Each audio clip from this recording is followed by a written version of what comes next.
area. Again, this is a police pursuit. Looks like Culver City PD is actually the agency handling this. So keeping a good distance behind this driver, not really creating any dangerous situations. But this is a driver who is just refusing to stop. Obviously, the person behind the wheel can see that police are in pursuit. They've got lights and sirens lit up, making noise right behind this driver, but just refusing to pull over. Looks like he or she is wobbling a little bit over the divider, the center line there. So that makes things a little bit dangerous for those who can't see what's coming up. But again, you see a number of SUVs from Culver City Police Department just behind this driver, making their way through the surface streets of the Westchester area right now. Again, getting information about why this driver refused to stop and why this pursuit initially started. But live pictures from Sky 9 as we watch and wait to see what this driver is going to do. But right now, just not paying attention to those police officers who obviously want this person to pull over and give up and bring this thing to a safe end. Right turn there, and you can see this driver is being very cautious. There was cross traffic coming, slowed down, and just made that turn very slowly, Suzanne. And Sandy, thank you. I'm coming to join in the pursuit. If you look closely at this driver's front windshield, it is smashed, and apparently, we don't know the time frame on this, but apparently this person may have hit somebody riding a scooter and just took off, didn't stop to check to see if they were okay, but just kept driving. And as you can see, they're driving through Westchester right now. Yeah, it looks like traffic's getting a little bit busier.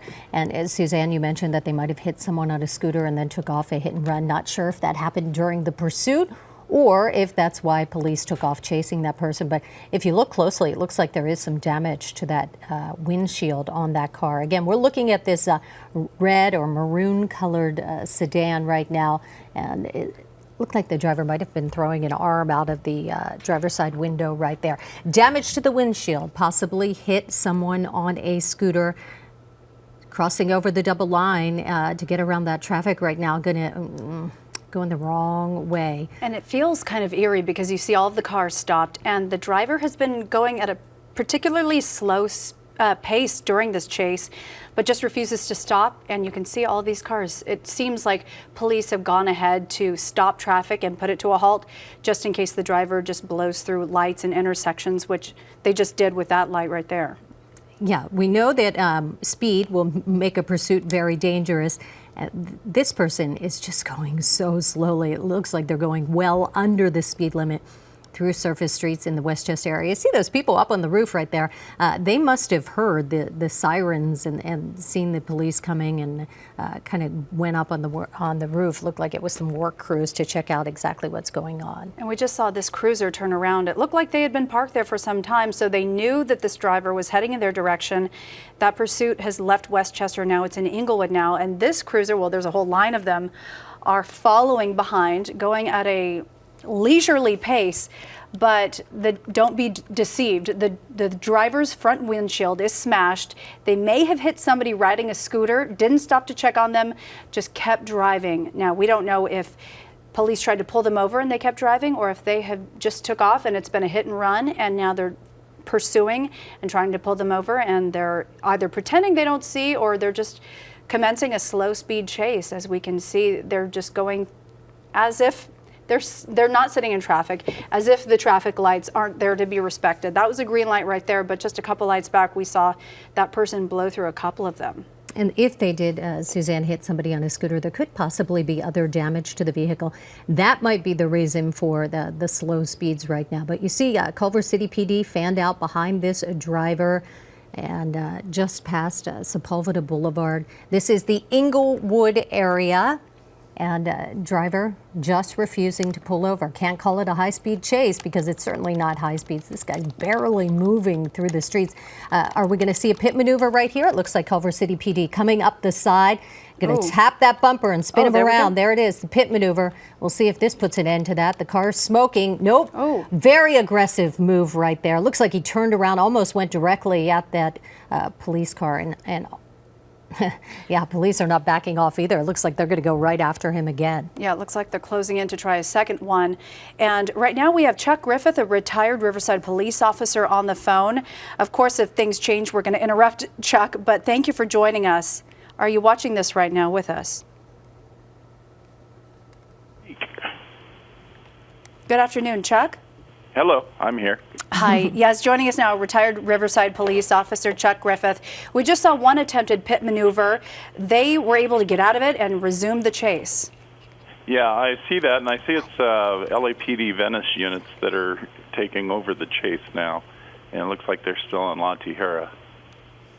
Yeah, they're picking up speed too. For the last 15 minutes, they were going really slow. We heard that the windshield is damaged from them possibly hitting somebody riding a scooter. Yeah, it's odd that the damage is in the back of the car. It looks like it's at the rear window, but may have been a scooter that ran into him, and he just continued on. I haven't heard of any other reasons that they're chasing him. It looks like there is some damage on the front windshield as well. They've blown through several lights. As we know, they had several cruisers parked, blocking off traffic for some time there as they just rolled through several red lights, kind of expecting that everybody was going to stop for them. And even when the car did a 360, just took off again and is leading police through the Inglewood area. Yeah, it looks like it appears that he's going back towards the LAX area, but yeah, the pit maneuver wasn't effective other than spinning. Looks like here comes another one. A second pit maneuver spins him around, Chuck. Not sure if you're watching this with us. This driver is getting much more aggressive now. When he spins that car around and heads towards a patrol car, that's a big concern for the officers inside. That's exactly right. That car is considered a weapon when it's coming back at you, so they can take whatever means necessary to eliminate the threat. And it looks like they're trying to close in again. This would be a third attempt. Just a few days ago, Sandy, you and I were anchoring, and there were 4 attempts at the pit maneuver. This seems to be a new thing.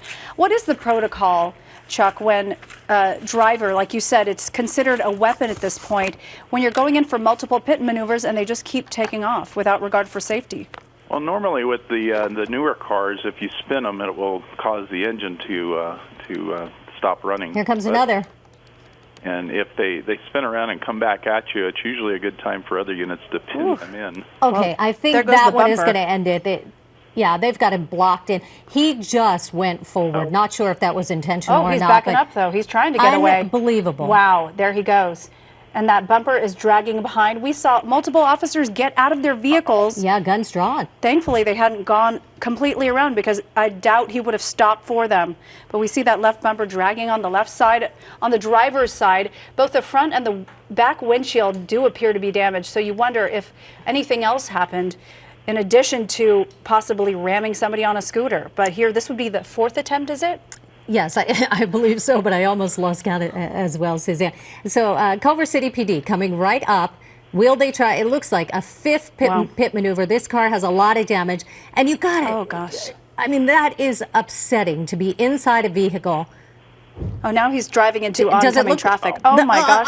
How can he see out of the windshield? Look at the windshield. It's shattered. So he changes direction. There were 4 cruisers there. We see some coming up behind him. So they've really picked up their pace, going at least double, triple what they were doing earlier. This is somebody desperate to get away. 4 attempted pit maneuvers didn't work, did at least a 180 and a 360 a couple of times. They lost that back bumper that was dragging for just 5 minutes ago that had been popped off from the last pit, but now they're driving dangerously back into the Inglewood area. They had been driving toward the LAX direction. Officer Griffiths, what do you think of this at this point? Well, this is something you don't see very often. Usually the pit maneuver will disable the car, but this guy is obviously intent on getting away. Wow. And that increases the officer's safety concerns is, what else is he willing to do to get away? So they're going to, I'm sure they'll attempt the pit maneuver 1 or 2 more times and make sure they pin him in. A couple of times it looks like police officers were in front of him and could have blocked him in, but that's a dangerous maneuver. So. Yeah, it's getting a lot more dangerous. He's crossing over that double yellow line. Officer, can you tell us what's going through the officer's mind? They're frustrated, but these are professionals who are trained to deal with this. Right, and I think if you notice the numbers on the top of the police cars, they change when they do the pit maneuver. Then they're out of it, and another one comes in. So it's not like it's the same guy doing it over and over again. So the frustration level, you try to keep that down, and you try to keep the officers, not personally involved, but remember their techniques, their protocols, and keep the professionalism about them. Well, this seems like it's getting to a more dangerous area. Back because, on the freeway, it yeah, looks like. We're on the freeway, and there's also the center divider. So if there is another pit maneuver, at least it will block it from going into oncoming traffic. But of course, you have increased speeds, you have more traffic.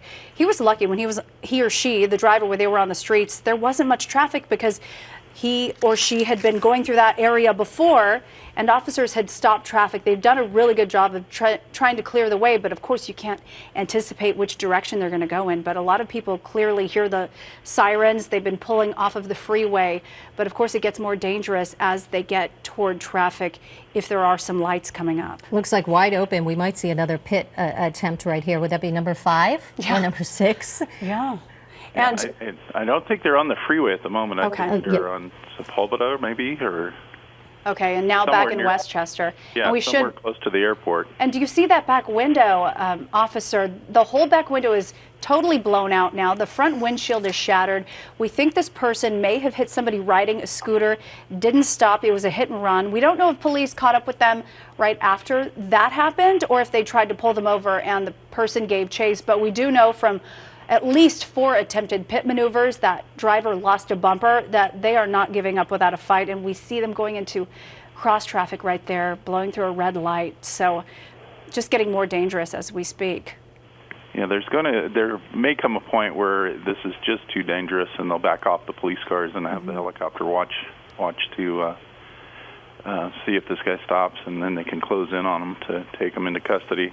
But right now he's gaining into the L.A. airport area again, and that's difficult for the helicopters to operate in. Sure. That's right. So that will be a concern, that protected airspace near LAX, and I'm sure the police departments have their ways of getting around that, but it will be difficult for us to cover it if we have to pull our helicopter out of that protected airspace. Looks like he might be having trouble controlling the vehicle a little bit. He's been swerving and changing lanes a lot more, and that could be because of the damage to the vehicle. Yeah, I'm surprised this car's taken as much impact and survived the damage that's been incurred to it. It looks like that left rear is kind of wobbling, and he might have a flat tire in the back. See that on the driver's side? Yeah, it's bobbing now. And thankfully, the vehicles, as you said, Officer Griffiths, every time they attempt a pit maneuver, they are taken out of the chase and out of doing another pit maneuver. So we do know the cruisers that do go in and risk their own safety to try to bring this to a stop, they don't have damage. But this vehicle, it's been battered. At least 4 different pits have been attempted. He's managed to get away multiple times. There was one point they had them boxed in, and the officers even got out with guns drawn, but he was able to back up and then drive around. Yeah, obviously the clearest way that they're going to stop this guy is to do a pit maneuver and have other units come in and just, front, back, side, and contain him so he can't go any direction. But again, they're concerned about, what else has this guy done? Is he armed? If they get in too close, they're sitting ducks right in front of them. So there's a lot of things to weigh when you're doing the pit maneuver and taking measures to stop a pursuit. So, the spike strips, obviously, they could work, but it looks like this guy's going to continue no matter what they do to him. Right now, we want to welcome in our viewers on CBS 2. This is breaking news right now. A police pursuit in Westchester. Sandra Mitchell and Suzanne Marquez in the studio for you this afternoon as we look at these live pictures coming in from Sky 9 and Sky 2 in the Westchester area. This is a very aggressive driver, wanted for hitting someone on a scooter that damaged the windshield. We've seen 4 or 5 pit maneuvers. We've lost count because Culver City PD just keeps moving in, spinning this car around, but the driver is resisting and just refusing to pull over. We've got retired Riverside police officer Chuck Griffiths on the phone with us. And Chuck, tell us about the special circumstances that these police officers are dealing with when they have tried a number of times to stop this vehicle by hitting the car, ramming the car from behind, and the driver just refuses to give up. Yeah, there's a couple times that they struck the car that it technically was not a pit maneuver. It was, like you said, a ram. They're getting a little more anxious or desperate to stop this car, seeing what he's doing. And again, we don't know exactly what he's done before all this other than the information about the scooter. So the officers got to keep in mind that this guy could be a mass murderer, and they don't know it yet. He may have heavy weapons in the car. He may have anything that you can think of in there. But they know at this point that he's willing to do anything to get away. So LAPD is on the pursuit now. I think Culver City's pulled out of it, so they're back in the Westchester area near Loyola Marymount University. Looks like they're going to trail him. It looks like he's slowed down quite a bit, so hopefully the car will give up before he does. And Officer Griffiths, we've seen such a change just in the last 20 minutes of this pursuit. This is how this driver started out, going about 20, maybe 30 leisurely miles an hour, but the front windshield was busted. The back window had a hole in it. Now the back window is completely gone from all of the ramming and the pit maneuvers that have been done on him or her. And once those pit maneuvers started to be executed, the driver really picked up the pace and was going at least 50, 60 miles per hour. But now they've returned to that slow pace that they were taking earlier. But don't be deceived. This driver is wanted for a hit and run, for possibly hitting somebody who was riding a scooter, didn't stop. We don't know the condition of that person who was hit, but has refused to pull over for officers for at least the last half hour. You can see that back driver's side tire is barely hanging on there. No back window.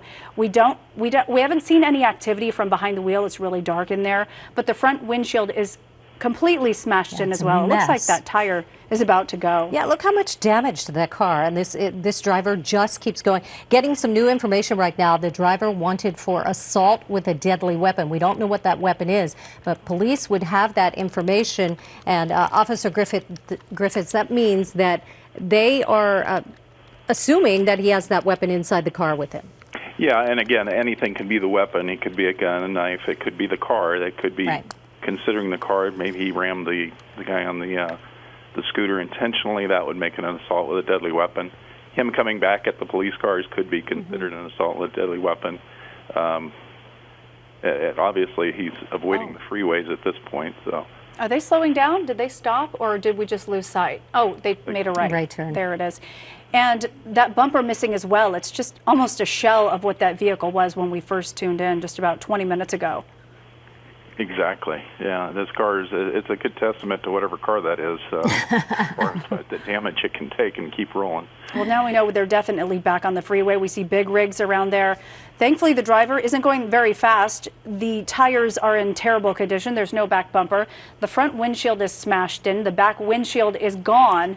So they thankfully aren't darting in and out of vehicles, but earlier they were when they were trying to get away from the pursuing cruisers. Earlier, cruisers had the streets in Westchester and Inglewood closed, and drivers were pulled over to the side because they could anticipate this person driving in that direction. So this pursuit has been going on for quite some time now. Southbound 405 right now in the Westchester area, started in Culver City.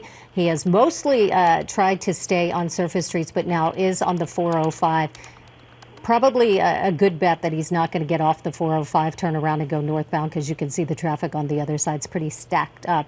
Officer Griffiths, it seems like this driver has calmed down a bit. So perhaps after those pit maneuvers and the vehicles ramming that car, it seemed like he was really going on adrenaline, just doing anything to get away, but looks like he's got his composure back.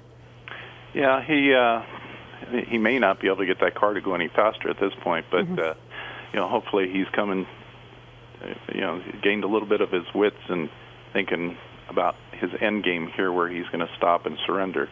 This would be a perfect spot for him to stop and surrender if you don't have all the cross traffic and the officers can contain him pretty well. My feeling now is just he's going to go as far as he can on the freeway until his car just completely gives up. And Officer Griffiths, do the rules change on the freeway? Are they more hesitant to do a pit maneuver on the freeway? Do they hang back more because of the damage that could happen? Or what is the approach at this point when they've tried multiple times to stop this vehicle? Well, on the freeway, at the speed that he's traveling now, you see normal traffic passing him. They can hang back and block the traffic. So actually, this situation where he's slow on the freeway, there's not a lot of traffic. They can go up and do a pit maneuver and not worry about ramming into other cars. Side streets, it's a little bit different. You find an open area once in a while on the side streets, but there's usually a little bit more traffic. And we're airing one of the earlier pit maneuvers. This wasn't even the most intense one. There was one where the officers got out of two cruisers, had their guns drawn, and that driver was able to get away. See, there's the second one right there. Right. Does a complete turnaround. I think that was the second one. Hopefully we have that third one coming up. But that was a scary situation for a moment there. And he is once again going to drive through the flight path of LA Airport on the freeway, so that may be an issue for the helicopters that are following him. And see that, 4 officers who got out, and that driver, 5, the driver backs up and basically loses the bumper. And that was the last time, was it the last time they made contact? That was the third time. Here's the fourth. Yeah, that's when he completely lost the bumper, and I believe that's when he got the flat tire. Officer Griffiths, when you've got police officers pointing weapons at you, they're out of their cars commanding you to stop. We can imagine how tense that situation is, and the driver keeps going. What does that tell the officers involved?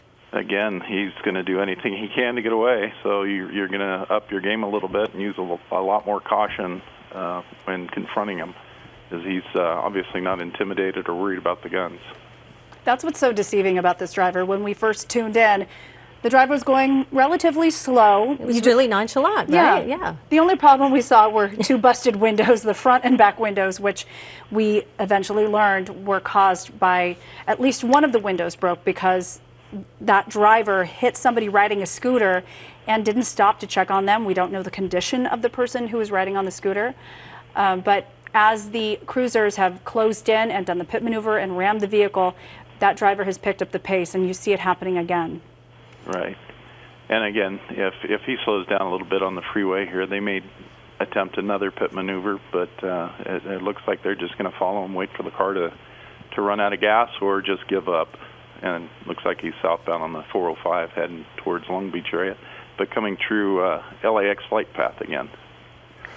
And when you say coming through the flight path, that means that there will be air restrictions for helicopters and any other airplanes that might be tracking this overhead. So we'll sit back and wait to see what happens. You are watching special coverage, breaking news here on KCAL 9 News at noon and CBS 2. A driver wanted for assault with a deadly weapon being pursued by LAPD on the 405 freeway. This is the Westchester area. We've seen about 5 pit maneuvers and ramming of this vehicle. There's a lot of damage, but still the driver is just refusing to give up. Officer Griffiths, retired from Riverside Police Department, is joining us on the telephone. And Officer Chuck Griffiths, when the driver is not in a stolen vehicle, it's very likely this may be their own car. So that gives the police an opportunity to get in contact by cell phone, things like that, with the driver. Do you think that's what's going on behind the scenes? I doubt it. Normally we don't try to get hold of the driver while he's driving. But if it is his car, it's even shows more desperate to get away, wrecking his own car as bad as he has. For sure. And that driver now heading into Long Beach on the southbound 405 freeway that started in Culver City, went through Westchester and Inglewood. What is the protocol? And now it says Hawthorne on our screen. What is the protocol as the cruisers and the LAPD enter different parts of the county?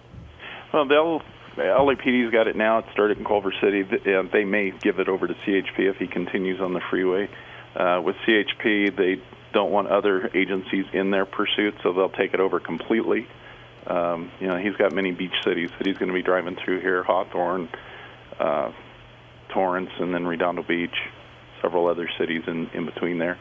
So, other agencies, as he gets off the freeway, may take it over on the side streets, but they won't come onto the freeway. The only agency that they'll turn it over to now would be CHP. And I'm curious how traffic is being affected, because we see that it is just wide open space on the southbound 405 in Hawthorne. You wonder if some of these entrance ramps are closed, if police are doing brakes. Why do we see so little traffic on this side of the freeway, whereas the northbound side, of course, flowing freely?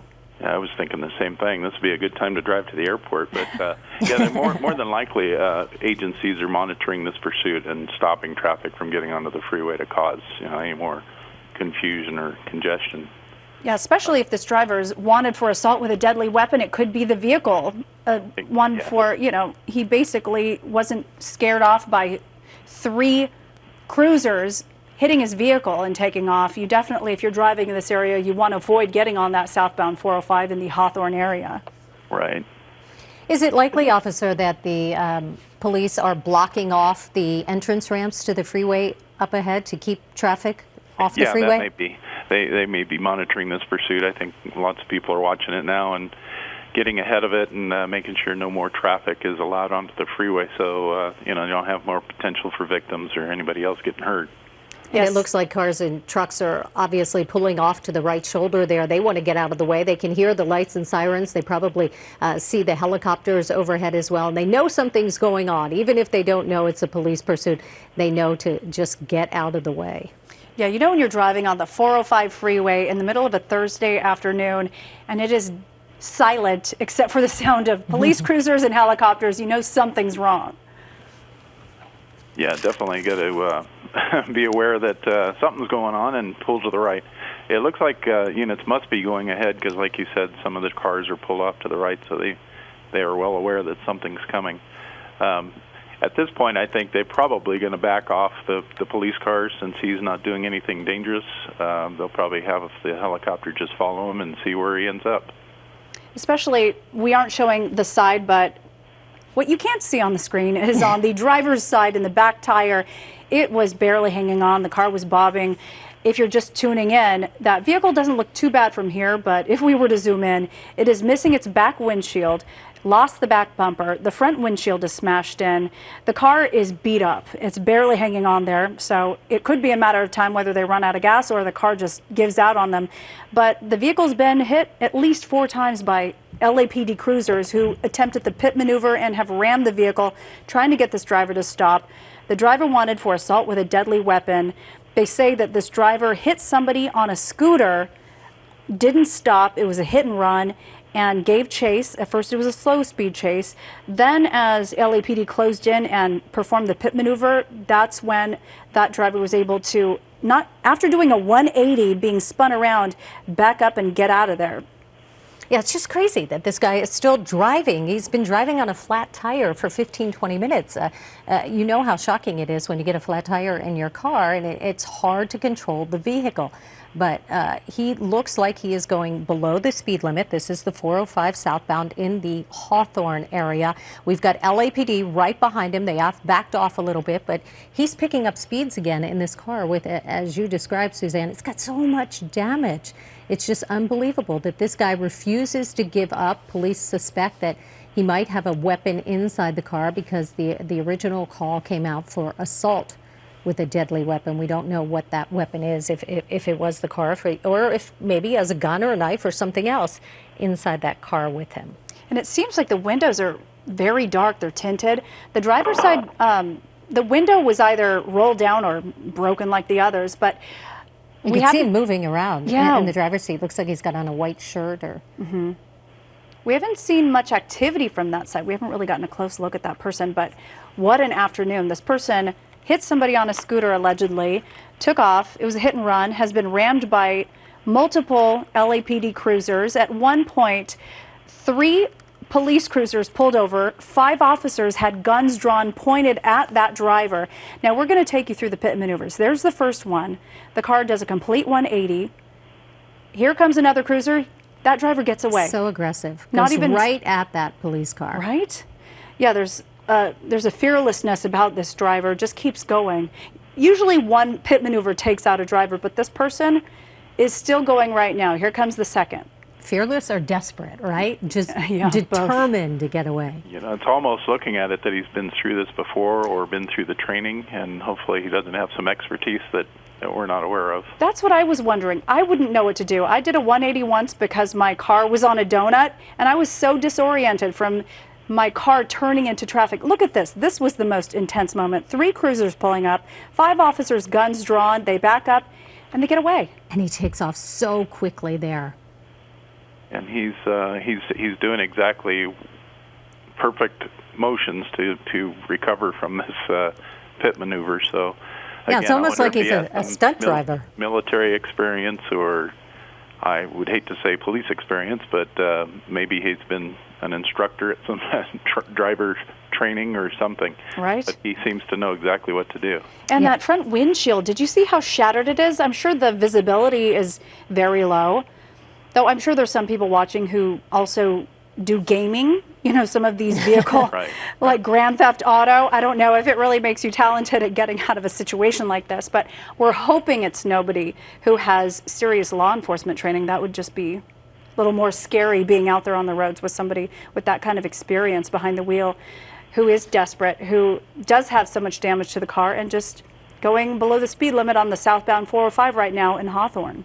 Yeah, obviously this is someone who just wants to get away, and they're doing everything they can to get away, not only making it dangerous for themselves. They've been involved in a number of accidents now because of the pit maneuvers, but they're also making it dangerous for anybody else out on the road. With a flat tire in the back, missing a bumper, can't see through the windshield, really just makes it dangerous for the other drivers as well, officer. Exactly. Yes, and that's the biggest concern for the officers, is to get this guy stopped, to eliminate the threat to the officers, to eliminate the threats to the citizens that are out there just driving, you know, to maybe to and from grandma's house, and they don't have a clue what's going on. And Officer Griffiths, LAPD saying the driver wanted for assault with a deadly weapon. At this point, do you think charges are piling up? How serious is this crime if they do take the driver into custody? Oh, absolutely. Charges are piling up by the second that he's resisting and he's failing to yield. He's and evading. It's felony evading at this point. Yeah, the charges can just keep stacking up against him. So it'll be a point where, you know, there's so many charges. He's going to be away for quite a while. Well, that's what makes you think that this driver, what is going through their mind that they have gone through so much. See, look on the right side of the screen. This is when the driver had been hit the 4th time by cruisers. We just cut out of it, but that's okay. We're going back to our live shot to see what is happening right now. It's just been a range of speeds, of interactions. Officer, what really struck me is this driver has avoided hitting most people. Usually when they're darting in and out of traffic, they clip a couple people. Of course, this isn't to play down what happened earlier. They're wanted for hitting somebody on a scooter, and that's possibly why they started this chase to begin with. But they've been pretty successful at avoiding collisions with just civilians out there. Correct, yeah, and that again leads to the thought that maybe he's a professional driver, been trained very well. So he and you always think about, you know, why is he doing this? Is there some mental issues? Is there some, you know, previous stress issues, or, you know, something that he's really not aware or not concerned about any of the consequences? Or could be under the influence of an illegal substance or alcohol. A lot of times that will come into play with how people react in situations like this. We can see LAPD opening up the space between this driver desperately trying to get away and that maroon-colored sedan you see right there. This is a pursuit that started in Culver City. The original want was an assault with a deadly weapon. We believe there is only one person in the vehicle. It's a driver who has been hit in a pit maneuver, rammed by LAPD cruisers at least 4, I think 5 times. He's been spun around. He's missing the back bumper. The front windshield is shattered.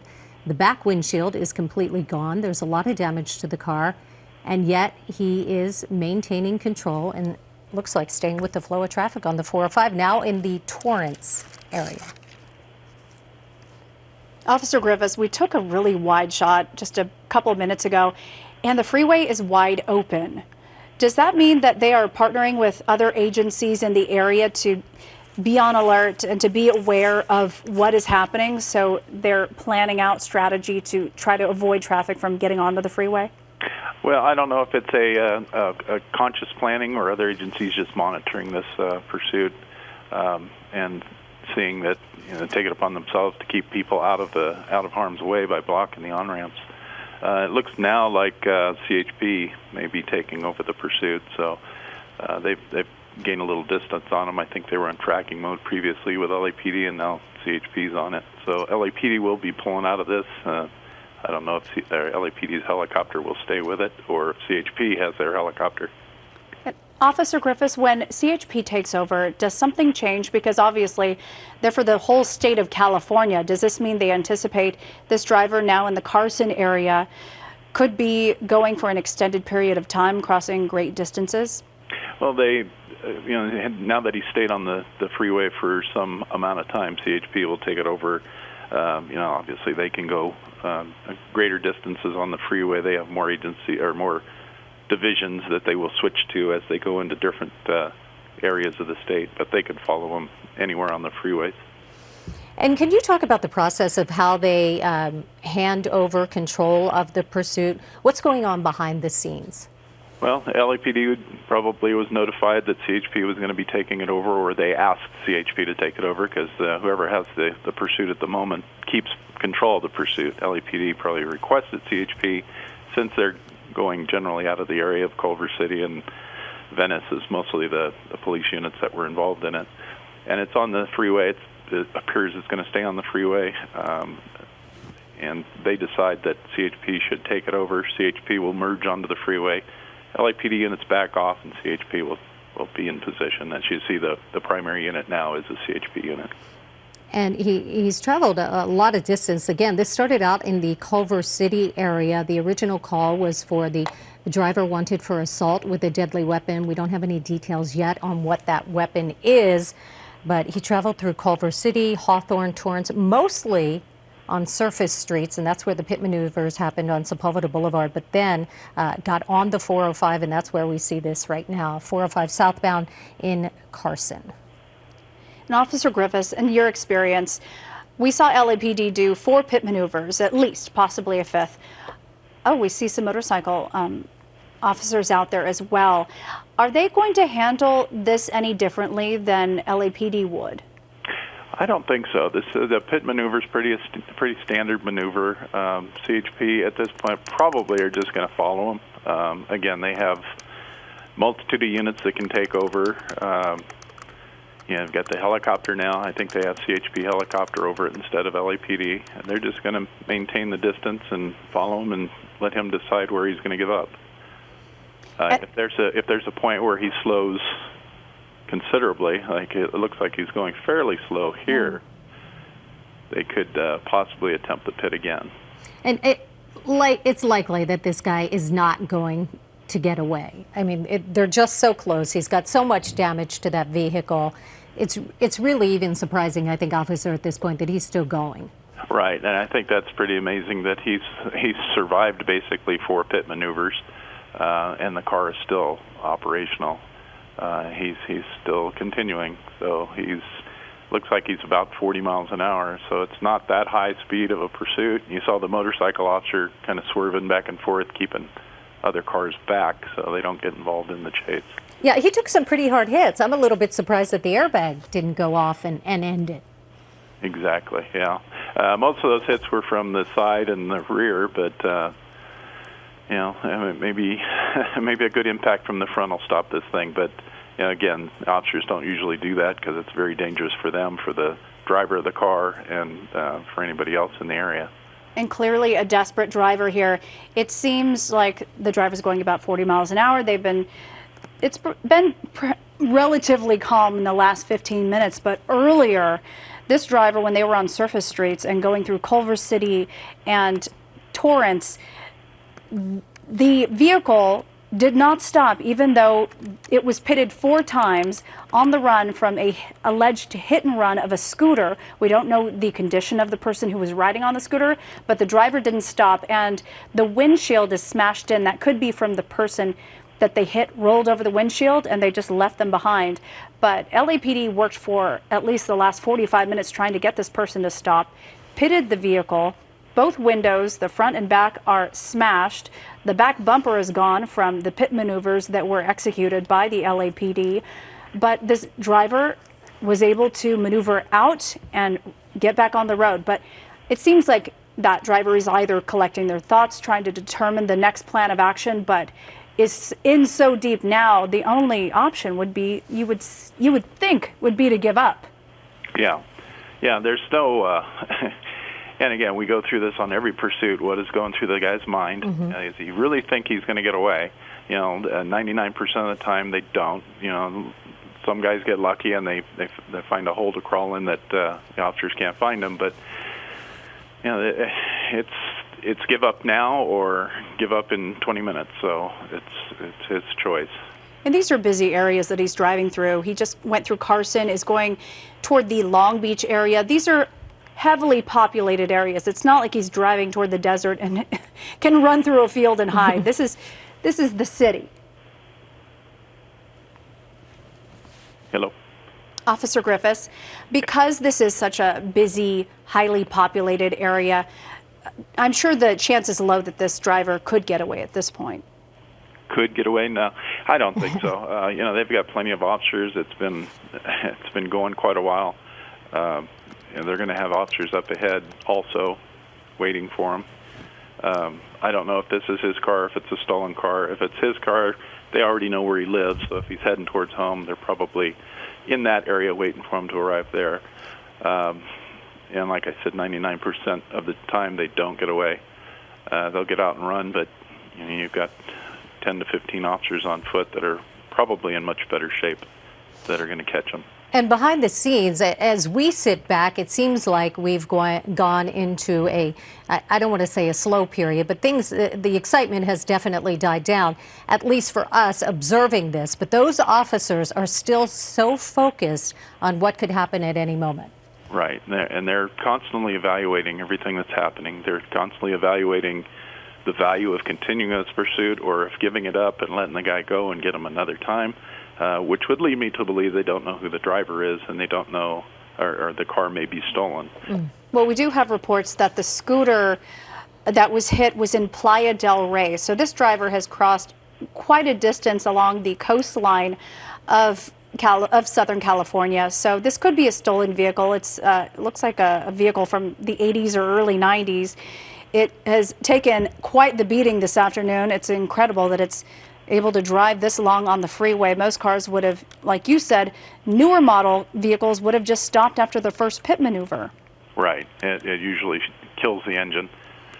And if, that's the first I'm hearing that the scooter driver was hit in Playa del Rey. If Culver City was chasing him, he may have hit the scooter driver during the pursuit.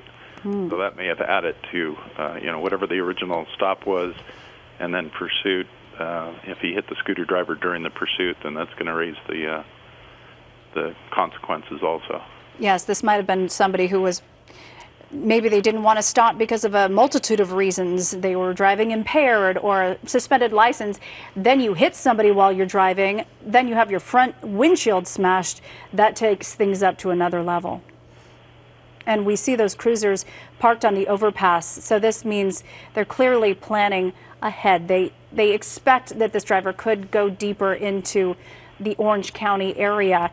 Even as the CHP is driving, don't they drive in a certain formation with a lead car and they really plan out their next move before he even makes it? Yeah, they've practiced this hundreds of times, usually in the academy. And then with all the pursuits that they have, you notice the cars are staggered, so they're not one right behind the other.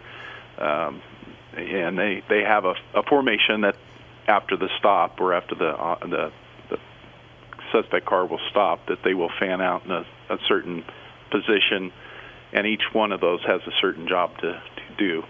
And as we talk, maybe we can pull up some of the video from earlier. So people who are just tuning in, it's 12:24. We went on TV with his pursuit around 11:45, 11:50. So much has happened just in the last 40 minutes.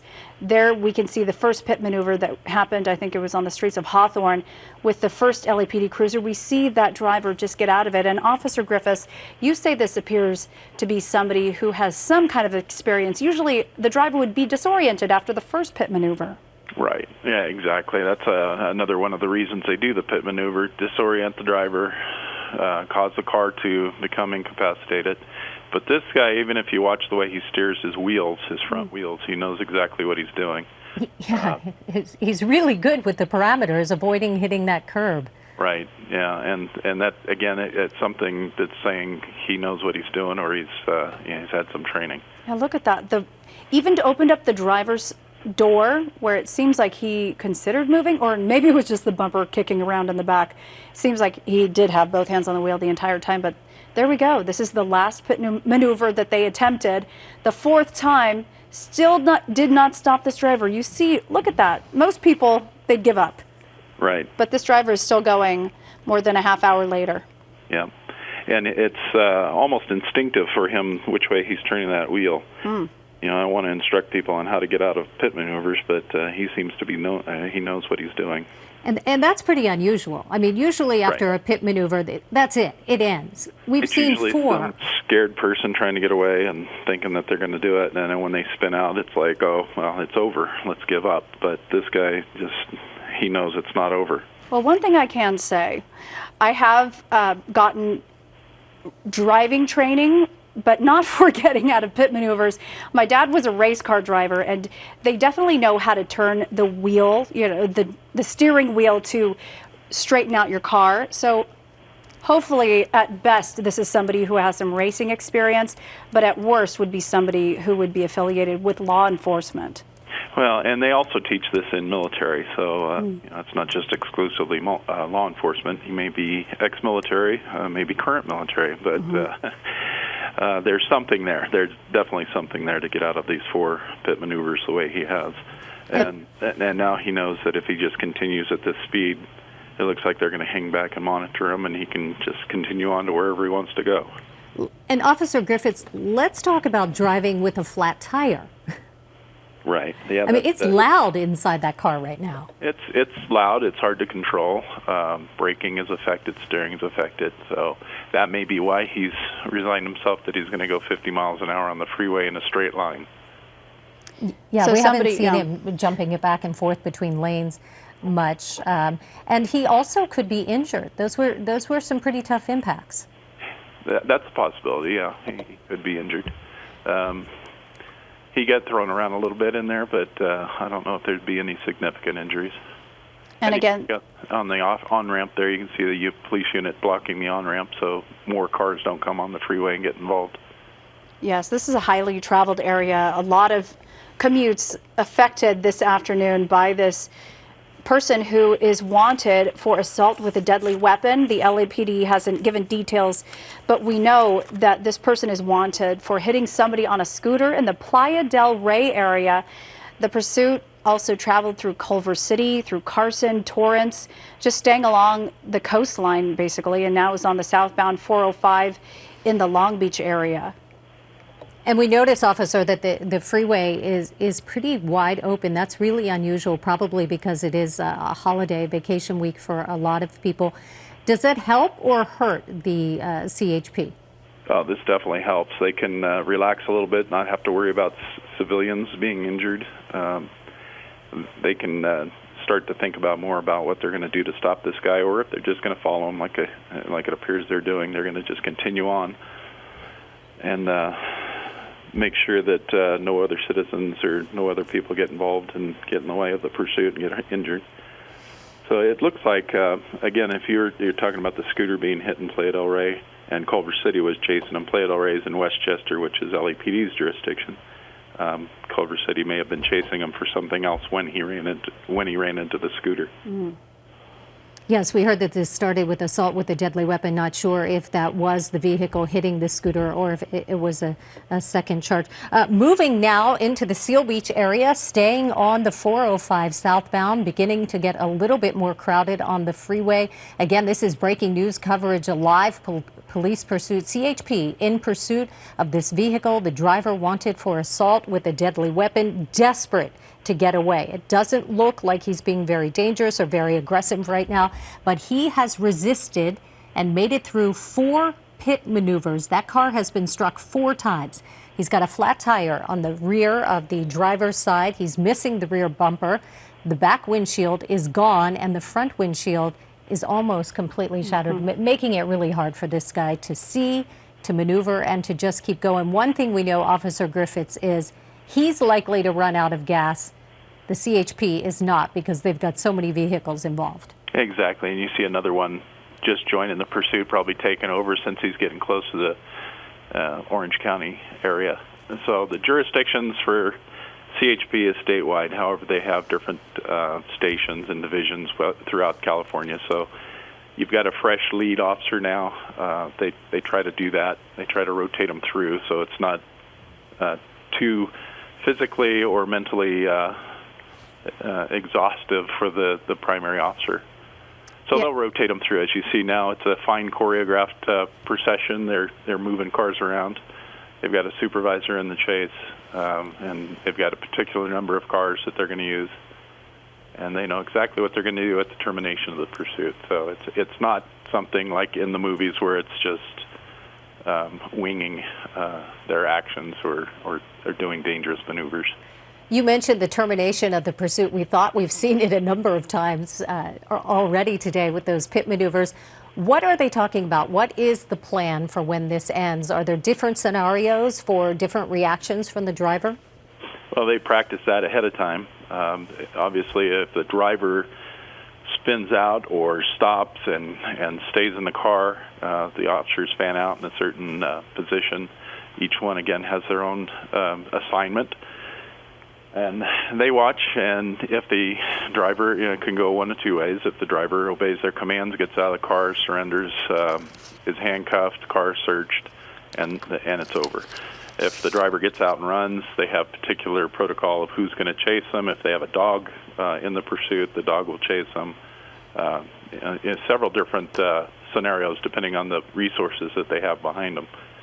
But they do practice this. They practice with their own agencies. They practice with their other agencies. So everybody kind of knows what the others are going to do. Officer Griffiths, we see this vehicle going at the same pace it has for about the past 15 minutes. We're going to bring up some video to show the earlier pit maneuvers, taking us back about 40 minutes. This driver wanted for assault with a deadly weapon by the LAPD, also wanted for hitting somebody on a scooter in Playa del Rey. As that car turns around, see that front windshield. It is shattered, probably from the person who was riding the scooter hitting that windshield and rolling off. And this is going into the second pit maneuver, is what we're about to see in a moment. But right now, what we're watching, they still have the back window in place. And as the pit maneuvers and the time progresses, there's, as we see that front windshield shattered. Later, we're going to see the back window also shattered. And then at this point, live right now at 12:33 in the afternoon on Thursday, the back window is totally gone. The back bumper is totally gone. There we see it shoot off right there. We're about to see 5 officers get out of their cruisers, guns drawn. The driver backs up, doesn't even hit the vehicle's leaving, but just a smooth exit every time, which leads us to believe that this driver has some sort of professional training, whether it's through law enforcement or the military or possibly just from driving school. Exactly, and that hole on the rear windshield or window before the window disappeared is kind of curious. I don't know if that was an unusual way for him to gain access if he stole this car, or if that was some kind of... Wow, it looks like it flew out right there. Yeah. Is that part of the bumper, or was that the... That was the back window, but there was a hole punched through earlier. I do remember that may have been how they gained entry. Yeah, it looked like there was a large hole, and just before the window got blown out here, it looked like maybe, and I'm just saying that it might have been a bullet hole just to the right of that large hole. So I don't know Yes, if we there see it was- right there, right I don't know before if it there was pops shooting off. involved or not. Yes, Officer Griffiths, this seems like an unusual chase. They're all unusual, but when we look at the amount of interaction between law enforcement and this desperate driver that's been driving for nearly at least an hour on the roads, a little less than an hour that we've had it airing live on our news, this is something that is out of the ordinary, but it makes you think this driver isn't going down without a fight. Yeah, he's definitely desperate to get away. And I know you have gotten just a tiny bit of information from the police departments. It's almost like they're holding their information a little close this time. So usually they tell you what's going on. That leads me to believe there may be something more involved in this.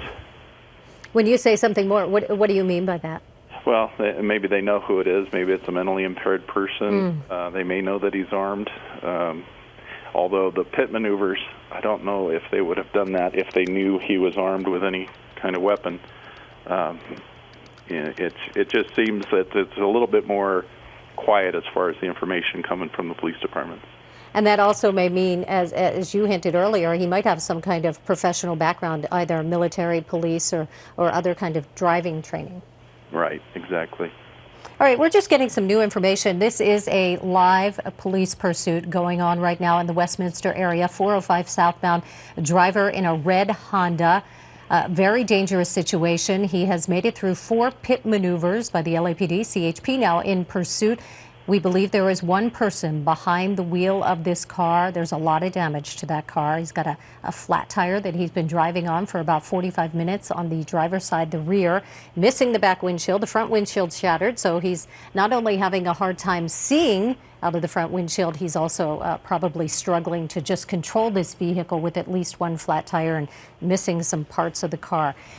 We are now getting information that the person on the scooter who was hit, that happened during the pursuit. So this driver was originally wanted for assault with a deadly weapon. Police took off after him and apparently hit somebody on a scooter in the Playa del Rey area. Also, an update on that victim taken to the hospital, non-life-threatening injuries. So it sounds like that person's going to be okay. But the real danger now is to anybody else who's out on the 405 freeway. And Officer Griffiths, as this pursuit enters now the Huntington Beach area, learning this new information that this driver was already wanted by the LAPD for assault with a deadly weapon, and in addition to that, hit somebody on the scooter in the midst of a pursuit. What kind of charges could this person be facing? Well, the hitting of the vehicle, if it was intentional, obviously, is an assault with a deadly weapon. Could be attempted murder since it's a big vehicle hitting a scooter. If it was an accident during the pursuit, it's a felony hit and run, so you have another felony involved. In his mind, I'm not sure if he knows whether the scooter driver is okay, if he's dead or what. So he may be thinking the worst, and he's going to continue on until he has no other choice other than to give up or fight. I wonder if we can show some of the video from the pit maneuvers just a few moments ago. And Officer Griffiths, I want to ask your opinion on when this crosses the line. As we look at those earlier video from the pit maneuvers, this driver turns that car around and moves sort of in the direction of those officers. And at some points, that is considered not only aggressive, but attempted assault of a police officer using a vehicle. Yeah, at that one that we just watched, you saw his wheels turn away from the police car. Right. So that basically could be argued he's just trying to get away. If you watch some of the others, I think on one of the, same thing here, turns away from the car, turns into the curb and continues away. Again, just trying to get away. There is one of them that he's nose to nose with a police car. Right with there, the yeah. tires spinning. And that could be argued that he's assaulting that officer. Yeah, and those officers exercised restraint. They know that this person is already wanted for assault with a deadly weapon. They know that he's desperate to get away. They know that he's resisting and not concerned about the danger to those officers. They had their weapons drawn, but it didn't look at that point like they fired any shots. Right. Yeah, they looked, to me, they looked fairly calm and professional, and they were just out to do their job. There's no vengeance or retaliation or anything like that going through their minds. Yeah, out to do their job, but they've also, I mean, they're human. They've got to be concerned about their own safety. Exactly. Yeah, you want to go home at the end of the day, and you want to make sure you're safe. So they don't take any chances that they don't get into a position that they can't get out of. And as we look at the 405 southbound, this driver has been on the 405 southbound for quite some time, leaving the LAX area, going through Carson and then Long Beach, Huntington Beach and Seal Beach, and now heading toward Fountain Valley and deeper into Orange County. And most of the freeway has been pretty quiet because most of the on-ramps in the Orange County area for the 405 have been closed because of this pursuit. So you can only imagine how many people's commutes are being affected just by this one driver that refuses to give up. Right, and you got to consider the amount of resources that have been committed to this chase. Kind of puts all the other calls for police assistance on hold in the certain area that he's driving through.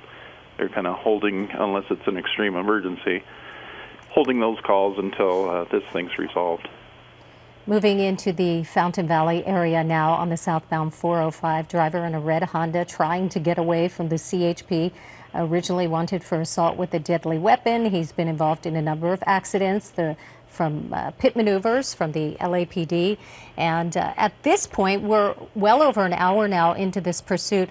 Officer, does fatigue begin to set in for this driver? For the driver, yes.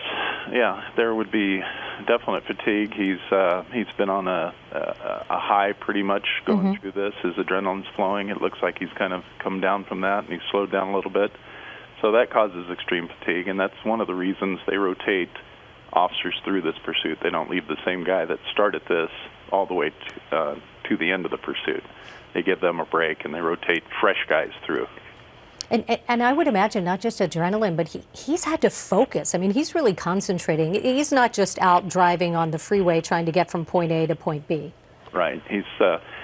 And hopefully he has something in mind where he's going. If he's going to see a relative, if he's going to a place that he thinks he can get away. I hope he doesn't think that he's going to go to the border and make it through and be free. So, that's kind of the old movie stuff. That doesn't happen. Yes, this driver, you can only imagine what's going through their mind, because this pursuit started with LAPD wanting the driver for assault with a deadly weapon. We don't know what happened in that case, but during the pursuit, while he was driving through Playa del Rey, hit somebody riding a scooter. That's why you see the front windshield is bashed in. And we can play some video from earlier where we can get a better look up close of this Honda Civic that has been through a heck of a time this past hour on our news. As there you see just that back window popping off there, and the front windshield is also smashed from the scooter rider that person hit. Thankfully, we learned that the person driving the scooter is going to be okay, non-life-threatening injuries. But there we see 5 LAPD officers out with their guns drawn, and the driver takes off trailing the bumper, which is long gone now. Right. There you go. You see that shot right there. But there were 4 times that cruisers ran into this Honda Civic, and the driver has gotten away every time, knew how to correct after doing a 180, and at one time went across 6 lanes of traffic into the other side of, I think it was Sepulveda Boulevard. Officer, can you tell us what goes into the decision to make a pit maneuver, and also who's calling the shots out there? Yeah, it's usually a supervisor-approved pit maneuver. It's not something the officers just do on their own, but they're given the okay to use a pit maneuver in a situation where the speeds are at a certain speed and where there's an opening, where there's not going to be oncoming traffic that he's going to venture across and injure. Obviously not near a school or pedestrians or. I think you noticed on most of these shots, and the reason they did so many is because around the airport there, he was on some streets that there was no traffic, so they were able to conduct this pit maneuver without threat to other people. And right now, it looks like there's not much traffic on the 405. Why wouldn't they move in right here and try one? Well, I don't know if they've gained more information about this gentleman. Maybe they know he's trained or mentally impaired or armed with a weapon, or CHP's just made the decision just to follow him. Well, we do know, I don't know if we can zoom in at all, but the driver's side back wheel was barely hanging on, it appeared. From here, it looks like the Honda Civic is driving just smooth sailing, but as we know from earlier, the back tire was weak. It looked like it may have even been blown out, but the driver has been going on a bum wheel for quite some time now. Yeah, it could be a flat. It could be the hubcap or something bent out of shape, but if it's a flat, yeah, on the back it's not so bad. It'll affect you on braking, but if you're continuing straight, he should be in a position where he can maintain control. Obviously, he's done so for quite some distance now. We see some merging traffic, and it's pretty likely that they may not know what's going on, those drivers who are just entering the freeway. It looked like a CHP officer had pulled over at the last entrance ramp to try and slow down that driver. The driver that was coming onto the freeway?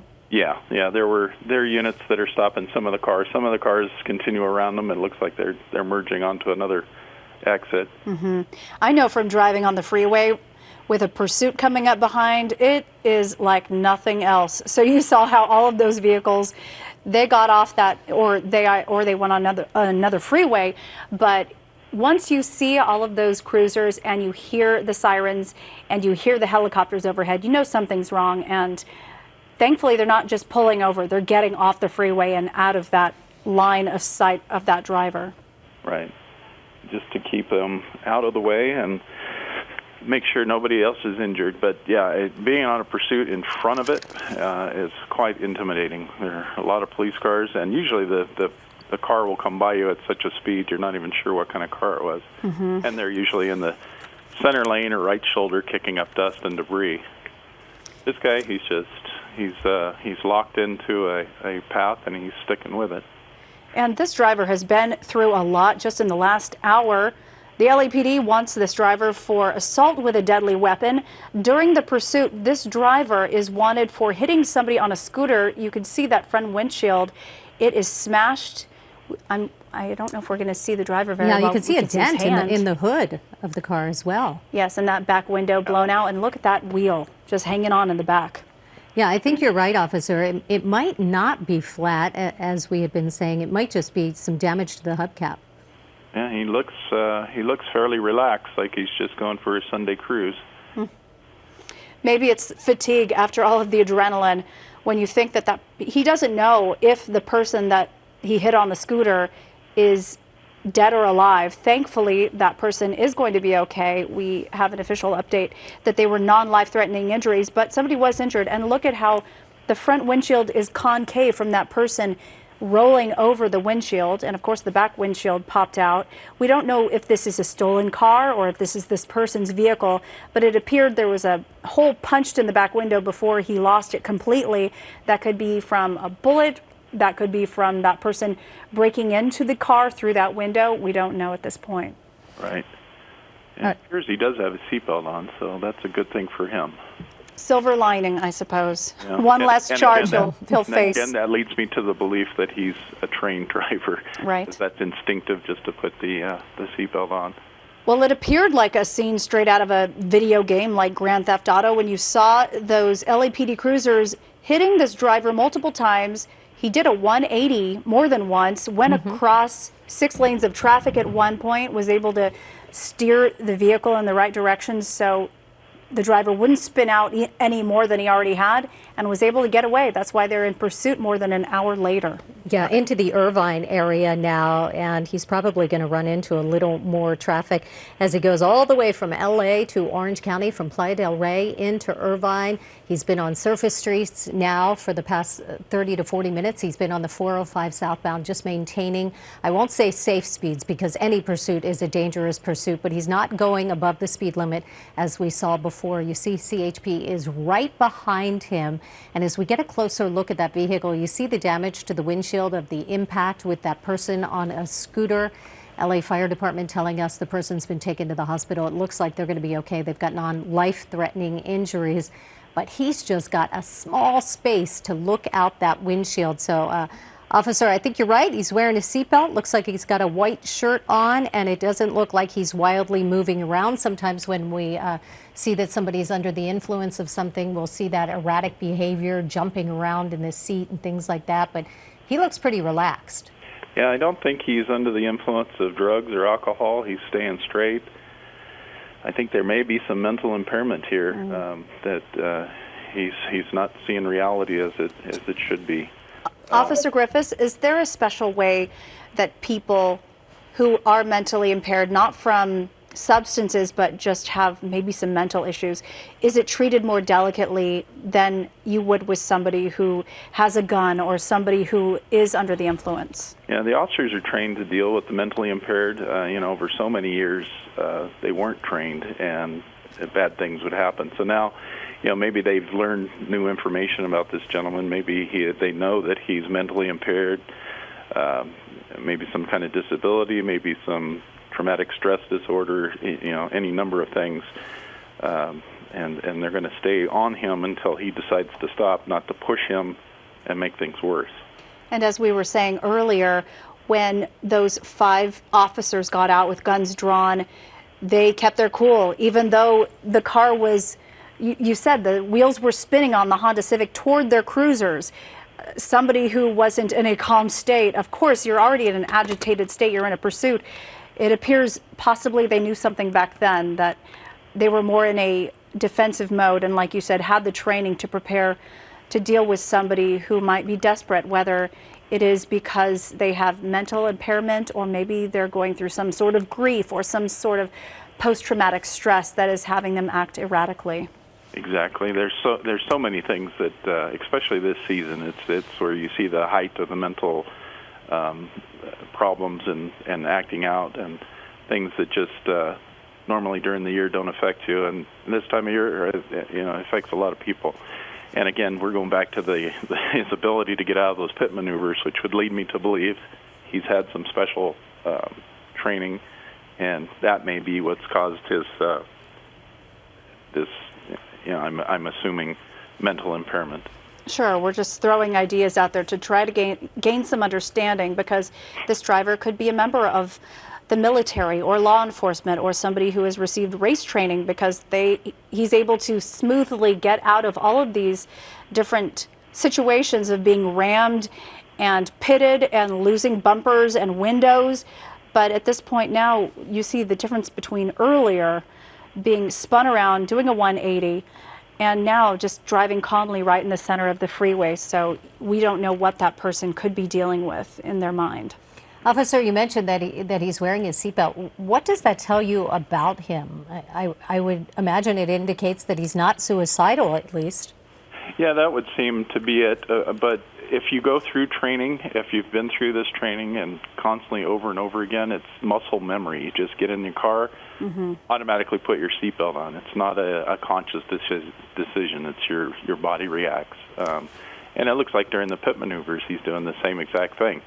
It's just muscle memory. He's not really thinking, okay, turn the wheel into the skid or turn it away from the slide. And you can see. I know one of you said your father was a race car driver or instructor. I'm sure when you were learning how to go through curves and spinning out, you turn into the spin. Yes. So that's exactly what he's doing. Yeah, Suzanne here. My father was a race car driver, and he taught me how to get out of spins or slicks and drive on ice. And it was about the way you turn the wheel, and you do it so much in that training, it does become a part of muscle memory. So this you don't person have to think about it, you just react. Exactly. And they do get trained to deal with a higher level of stress behind the wheel. So while most people may have jumped out of their driver's side door and just took off, this person knows stay behind the wheel because that's the safest place to be when you're in a situation like this. And clearly they're used to managing their emotions and their stress that this person is still driving at this point. Most people would be so fatigued, they might be shouting behind the wheel or flailing their arms, but it seems like this person definitely knows their way around being behind the wheel, but also just getting out of those really scary situations for anybody. It would be your worst nightmare to be ramming an LAPD cruiser multiple times and then weaving in and out to try to get away from them. Exactly. Yeah, and it looks like in his mind he's a couple steps ahead. He's not just spinning out of it. He's already decided where he's going to turn around and his exit point. Yes, that last pit, he ran that like a slalom, getting out of it, which is just mind-boggling when you imagine what he's been through, and he has a shattered front windshield and no back window. Right. So his visibility is very much affected, and whether he sees the obstacles in front of him, apparently he did, because he was doing the slalom right through them. And without a back windshield, he's probably got a pretty clear view of exactly what's going on behind him. And I'm sure he can also hear everything that's going on, the sirens as well. We were talking about the seatbelt, officer. I imagine that they're watching from overhead as well. And if he makes a move to unhook that seatbelt, it might be an indication that he's about to stop and run. That's a very good point. Yes, exactly. It's things you watch for: is the seatbelt popping off, the door popping open, him checking his mirrors a lot more often. And you may see a change in traffic here. This driver is now on the 5 southbound. We're locking up a little bit on our signal right now, but we're trying to figure out what area that person is driving. Okay, so is this our live? No, this is the video from earlier, even though it says live. Here we do have our live picture back. This is the 5 southbound. We are going to see more traffic here. The 5 is just a busier freeway at this point. When you make a transition like that, I'm sure CHP has planned for all the different directions this driver can take, but the 5 just tends to get backed up in this area anytime, unless they were able to clear the freeway in advance. Yeah, there's a lot of merging traffic on this portion of the freeway, so they'll have to deal with a little bit of the traffic, and then as they get ahead of it or the traffic clears them, they'll hold the traffic back. All right, let's bring you up to date on exactly what's going on. Well over an hour, about an hour and a half almost, of this live police pursuit here on KCAL 9 and CBS 2. A driver wanted for assault with a deadly weapon. That was the original call. The police started the pursuit, Culver City PD in Culver City. The driver hit somebody on a scooter. There's a lot of damage to that front windshield. And LAPD at one point took over. There were 4 pit maneuvers, of which the driver managed to wiggle out of every one, even with significant damage to his car. He was spun around several times. We'll show you those pit maneuvers. And he has still managed to get away. CHP now in pursuit. Right side of your screen, look at that. I think, officer, that's what you were talking about, that the back windshield may have been hit by a bullet. We saw some damage to the windshield even before it completely popped off. Yeah, there's that large hole. It looks like some kind of strike with a club or something. Maybe that's how he got into the car, which is very unusual because there's tinier windows. But just to the right of that large hole, there's a white spot. I don't know if that's a strike from a bullet or it's just a spot on the windshield. But yeah, you could see that just before it was blown, or the windshield disappeared. And this pursuit starting in the Culver City area. A person riding a scooter was hit, taken to the hospital, but thankfully only suffered non-life-threatening injuries. That pursuit has gone through the Carson area, Hawthorne, Huntington Beach, Seal Beach, Fountain Valley, and now we are in Laguna Hills. He's covered quite a distance just over the last hour and a half. Yeah, and it looks like he's just committed to continuing as far south as he can. Again, I hope he doesn't think he's going to get to the border and escape. Yeah, doesn't not likely, right? Yeah, isn't that something people talk about, running across the border to Mexico? But how many times has that actually been successful? That doesn't happen. The border, at the crossing, they're going to stop him. He's not going to get through. Yeah, usually you run into traffic. It can be backed up for several hours with the new rules on security there at the border. Officer, what is happening behind the wheel for the CHP officers? We notice they've been switching on and off. What's the prerequisite for pulling somebody off? Is that the driver of that lead car who decides that, hey, I've had enough? Does somebody else move in, or is that up to the supervisor? No, it's up to the supervisor, and it's up to the area that you're coming into. Usually when they transition into, like from Santa Ana to, I'm not sure what they call this area. I think just as we were talking and seeing the pit maneuvers earlier, cars were coming on and the lead car was peeling off, so they were exchanging primary positions. So the primary unit gets off and goes back to his normal patrol, writes a report, of course. But these 3 cars have all come in here in the last few minutes, so they're all fresh. They're familiar with the information. They've been talking. They know what this guy's done.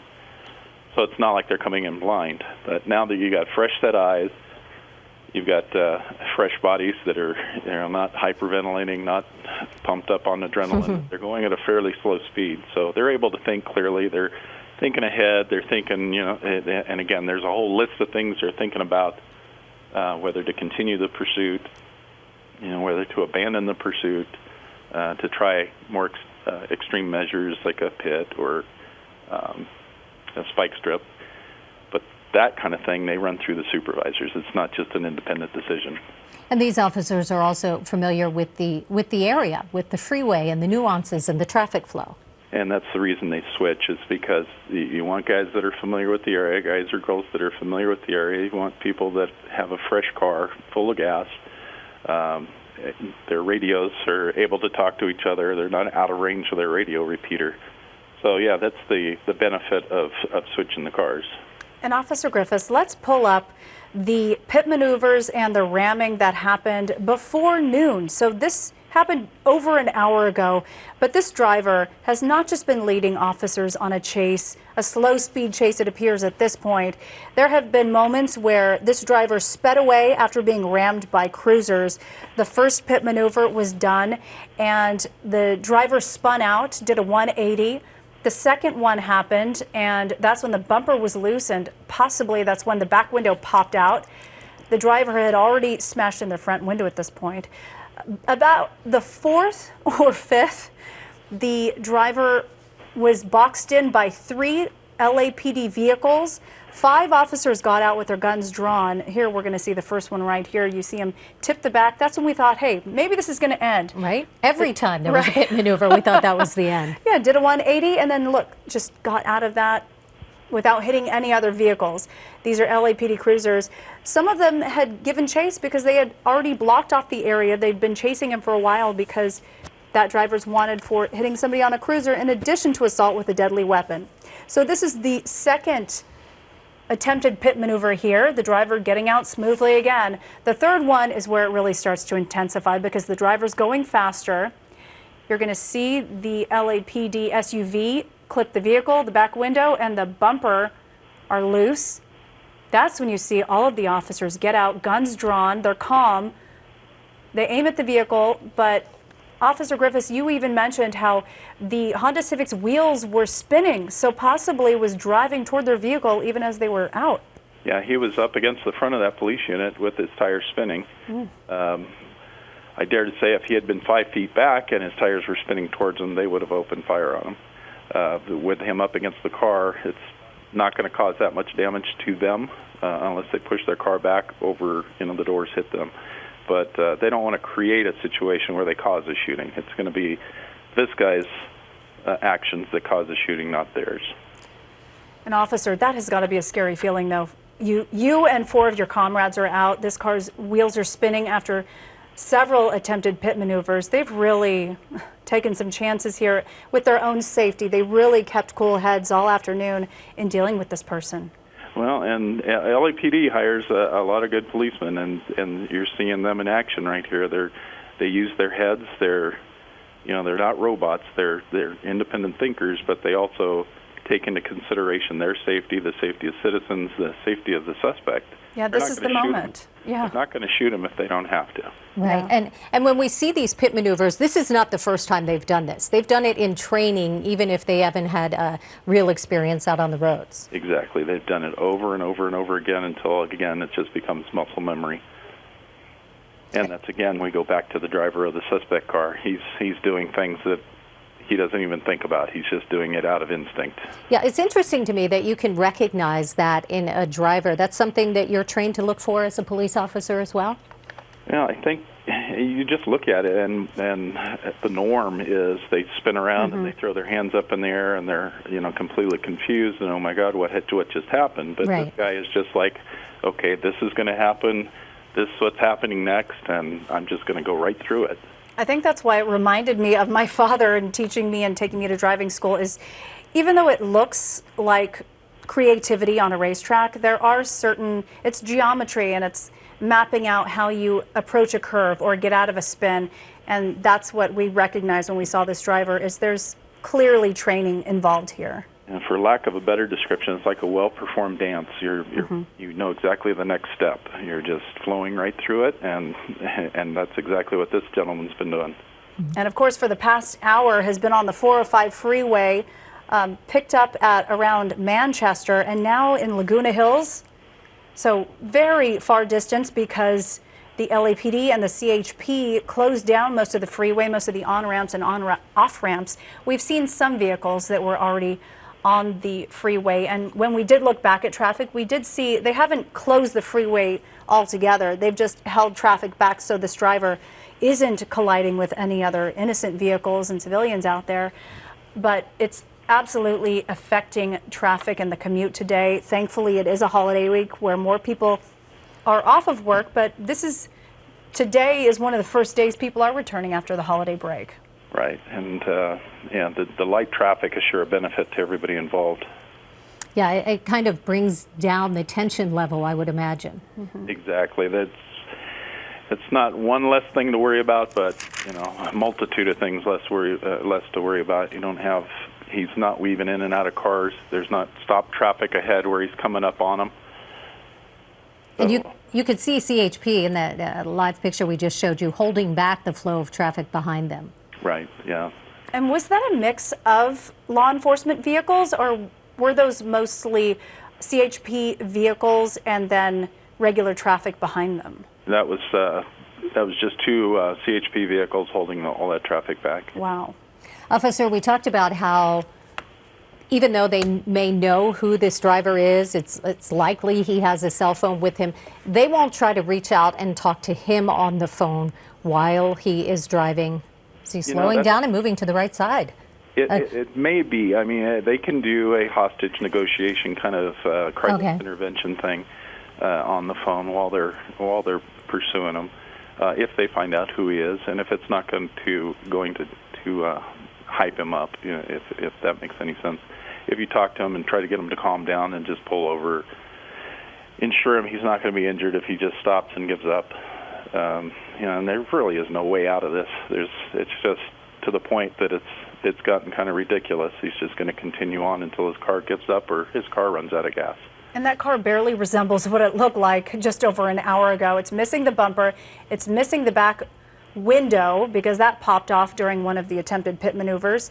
The front windshield is smashed in from this driver colliding with somebody riding a scooter during the pursuit. LAPD originally wanting this vehicle for assault with a deadly weapon. We don't know if this is a stolen vehicle or not, but as we had observed earlier, the back window did have a hole punched through it, or possibly a bullet hole. So this could be just a vehicle that was wanted for being stolen, and it's been upgraded to a multiple of charges because of hitting somebody on that scooter, which we should mention. The person driving that scooter suffered non-life-threatening injuries, so they're going to be okay. But of course, the driver behind the wheel doesn't know that. They don't know if that person survived, especially when you look at the state of that windshield. It looks like it was a hard hit. Yes, yeah, it does look like a significant impact on the hood and the windshield. Officer, we mentioned that they may or may not try to get in contact with him. Is it likely they're contacting relatives to try and get some background on this driver? A lot of times we don't know who the driver is, but the relatives will call in and say, hey, that's my brother, or that's my husband, and this is what's going on. Sometimes we get that information. If we get that and we get his cell phone, that's a possibility. If you're trained in hostage negotiation and crisis intervention, it's a good thing to get them on the phone and talk them down and talk them out of this situation. And ensure them, like the information about the scooter driver, he's okay. You're going to face the consequences, but it's not as bad as you think it is. And Officer Griffiths, we did talk about this time of year. Sometimes this is the time of year when people who already have a fragile mental health state, it really affects them, and you see them doing things like this. What kind of approach is the CHP taking that into consideration? Well, like you see, they're staying back a ways. They're not pushing them. They're not making them do things that drive crazy or do maneuvers that are going to affect his driving ability. They're going to stay back, and they're just going to wait for him to stop, and then they'll deal with him one-on-one at the stop. Well, earlier with the LAPD, every time they did attempt a pit maneuver, that's when he really started speeding, and it did seem much scarier than Yeah, it what's happening aggravated right him now. and kind of egged him on, I would think. Yeah, and sometimes that's the effect of it. And I think that's why they continued the pit maneuver one right after another. Is because the first one did hype him up, and now that we're in an area that's open, let's do it again and get them to stop. But yeah, a lot of times it has the opposite effect, where the guy's driving like the guy is driving on the freeway right now, and if you try a pit maneuver, then you think, oh, I've really got to up my game to get away. So that's also the reason they hang back. Helicopters will follow in tracking mode rather than get cars right on its bumper and push them to go faster. Well, And the biggest fear would be, what if they did a pit maneuver and he did the 180 and drove toward traffic? So that would be the worst case scenario. And I think we've seen that before. I think on the 91 freeway there was a female driver where they had her spin out. She got on the center divider, passed all the police cars, and then went back to all those cars that were stacked up, all the civilians' cars. So yeah, you do run that risk. And officer, I know you can't predict, but with your years of experience, what does that tell you about how this is going to end after everything we've seen? Well, and my biggest thing is my hope is that he's not suicidal. So he's not going to do something stupid to provoke the officers to take action or take his life on camera, as we've seen many times. Hopefully he's just to the point where he's resigned to the fact he's going to jail. He's just going to stretch this out as long as he can. The extra 15 minutes or 20 minutes that he gets. You talked about talking to him on the phone. Hopefully they know who he is and they're talking to him and they're trying to calm him down and get him to realize there's nowhere to go here. And clearly word is spread, because we saw people pulled over on the overpasses, standing outside of their vehicles watching this pursuit. So it makes you think, most people, if they aren't in front of a TV, they have been following this on social media. And wow, we see A spike strip. There we go. So they Put are a spike strip in the HOV lane, but he's been hugging the middle and the right lane. So, but it shows they are planning to do something to try and put a stop to him. But it doesn't appear, officer, you correct me if I'm wrong, Officer Griffiths, it doesn't appear they're going to try another pit, just because of how it agitated the driver before, and 4 attempted pit maneuvers didn't stop this driver. Yeah, and I think they're familiar with the fact that now he's able to get out of these pit maneuvers, so it's not going to do them much good. But nobody can keep driving when there's a spike strip or a stop stick that basically just renders your car useless. Yeah, it looks like, I didn't see if the spike strip was hit, but no. If they're trying that, obviously this guy's staying in the center lanes, trying to stay away from the edges. So that's interesting too, isn't it? Yeah, maybe another indication that he has some kind of training. He's familiar with some special tactics. Yeah. And those spike strips, they won't immediately flatten a tire, because that causes additional dangers and risk as well to a driver who might lose control. It's designed so that the air slowly goes out of the tire, right? That's correct. They're basically a hollow tube with a pointed end in a strip.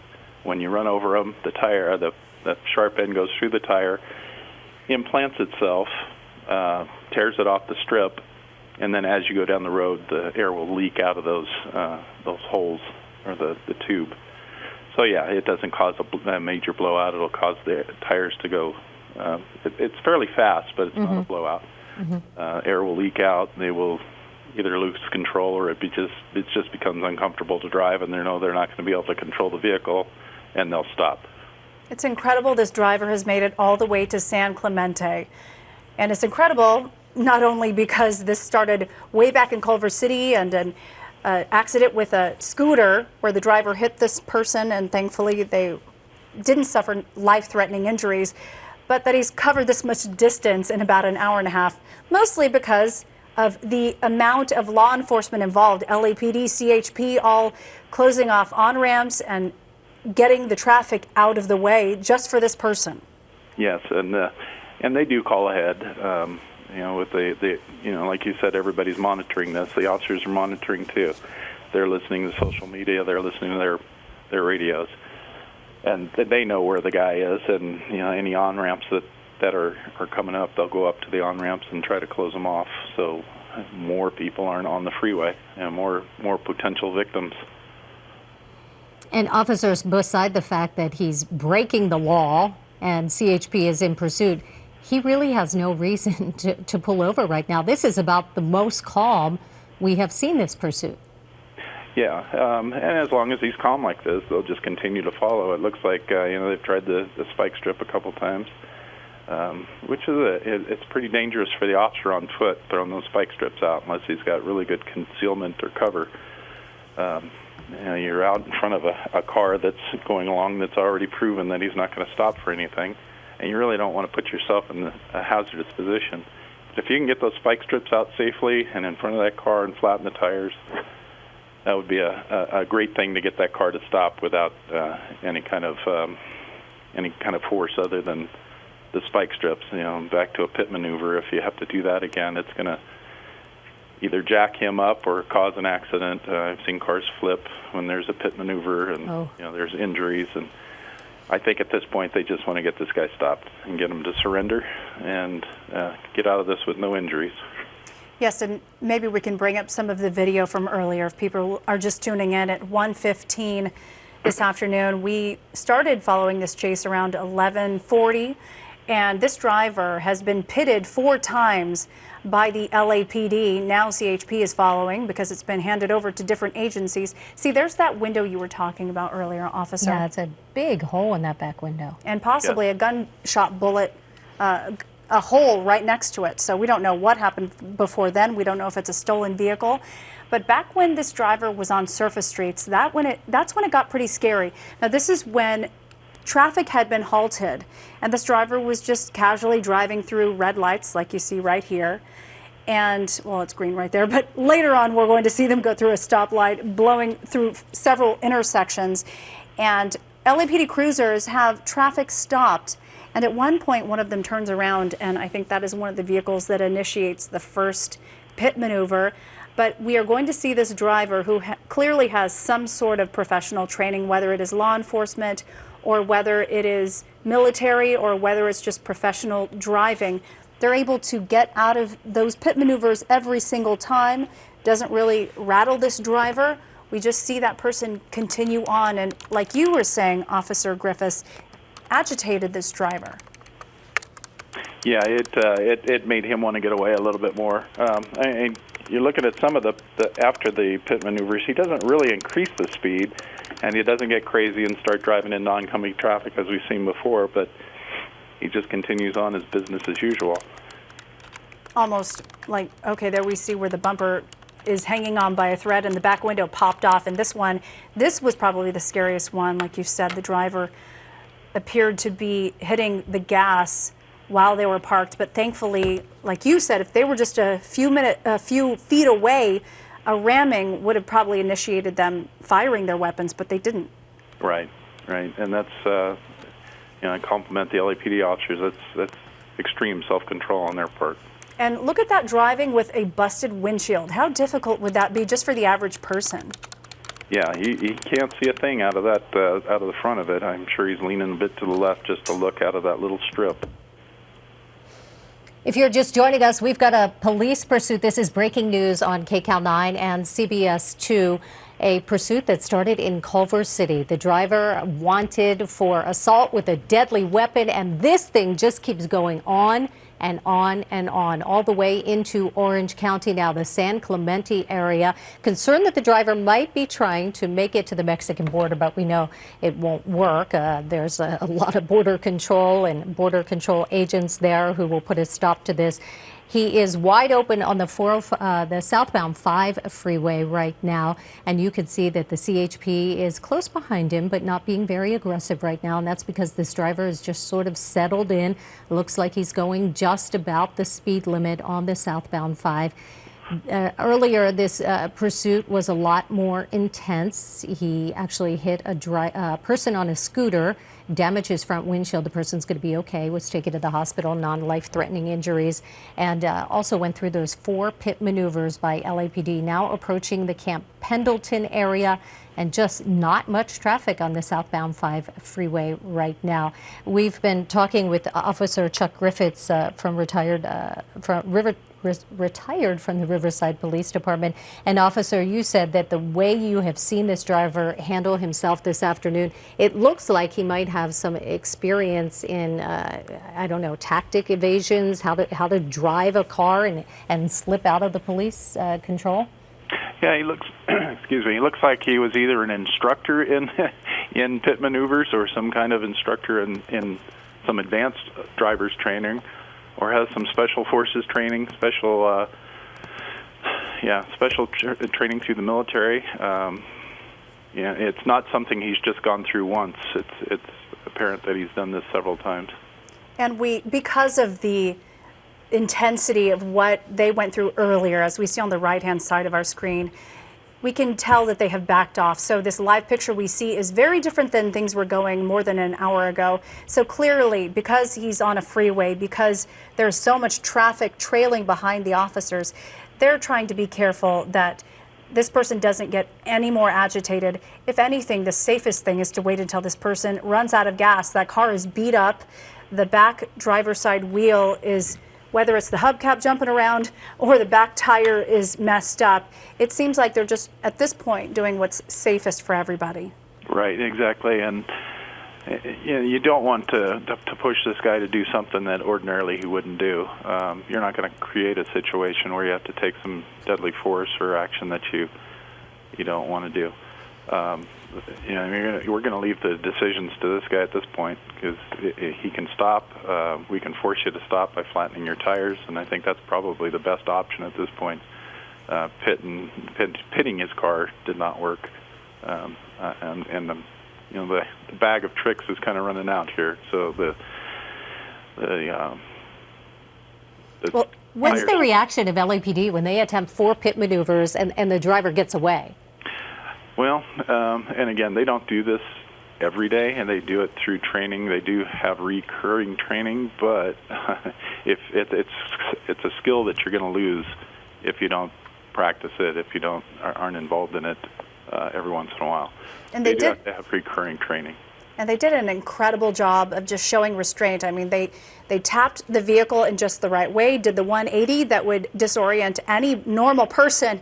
But this person tapped 4 times, was able to get out of the situation all 4 times, and then resume the pursuit, which has been going on for more than an hour and a half now, going into its 2nd hour, and the driver driving down the middle lanes. Earlier, we saw a CHP officer on the side of the freeway threw out a spike strip. It didn't make it out into the middle. It just made it across the carpool lane or the far left lane. So they're trying to stop the vehicle using less intense methods. 4 pits didn't work. They're on the freeway. Why try it again at this point? Right now, they're just trying to keep traffic from entering the freeway. There we see it right there, the spike strip. It did make it into the middle lane, so that officer was able to get it far out there, but it seems like maybe the driver saw, because that was the one time that the driver actually went to the far right lane. Right. Yeah, so he is paying attention. Wow, he's alert. He's alert, and he knows what's going on. Looks like he knows what to anticipate. And we don't know what's going on through his mind, but we know information that he doesn't know, which the scooter victim that he hit did not suffer life-threatening injuries. But when you look at that windshield and this driver is looking through that shattered windshield, that they could be thinking the worst at this point. Right. Yeah. He might think that. Is that more pit or more spike strips coming? Oh, there we go. Okay, it looks like it's covering. Here he comes. We might see the end to the pursuit. Oh. All right, so our signal was breaking up a little bit, but you see the spike strips. Did he run over it? It looks like, yeah, okay, so he did go hit over this. them. Yeah, we saw it kind of break apart, which once they hit spike strips, as you were saying earlier, Sandy, the car doesn't just grind to a halt. Officer Griffiths, can you walk us through the steps that are going to happen at this point? Well, they'll follow until it looks like maybe the right side got hit. Mm-hmm. Yeah, it's leaning a little bit. Yeah, so the air will come out slowly. The tires will go flat, obviously, and he will have a little bit more difficult time controlling the vehicle. We've seen him go all the way down to the rims and past the rims. If they're continuing in a straight line, he could possibly do that. It depends on whether he's to the point where he's ready to give up or not. He's quite a ways down into San Diego County now, so hopefully he doesn't have in his mind that he's going to go across the border and get away. So at this point, the car is going to be a little bit more difficult to handle. Tires are going to go all the way down. He's probably going to lose a tire, and then it'll come grinding to a halt. When you say grinding to a halt, that's because he'll be driving on metal. We'll start to see sparks and smoke. Right. You'll lose the rubber, you'll lose the metal part of the rim, you'll go down to the brake drum, and a lot of times the brake drum will flatten out on one side, and it just basically digs into the concrete or asphalt and makes the car stop. You wouldn't know that he went over spike strips, but we did see it happen. Again, this driver, he's been through 4 pit maneuvers. He's traveled from L.A. to Orange and now into San Diego counties. His several accidents, he's missing a lot of parts to his car, and he's been over spike strips. But look how steady this car is, officer. I would suspect that they'll spike him again if they have an opportunity just to get the other tires down. Well, plus it shows they were out and planning for him to come this direction, because the spike strips covered the entire expanse of the freeway. Right? There was no place for him to go unless he stopped his vehicle. Yeah, usually I think on that one they had him in the left 2 lanes, and then they pulled him across in front of the car, because normally you'll put them in a lane and they'll swerve around them and you pull them into the path of the car.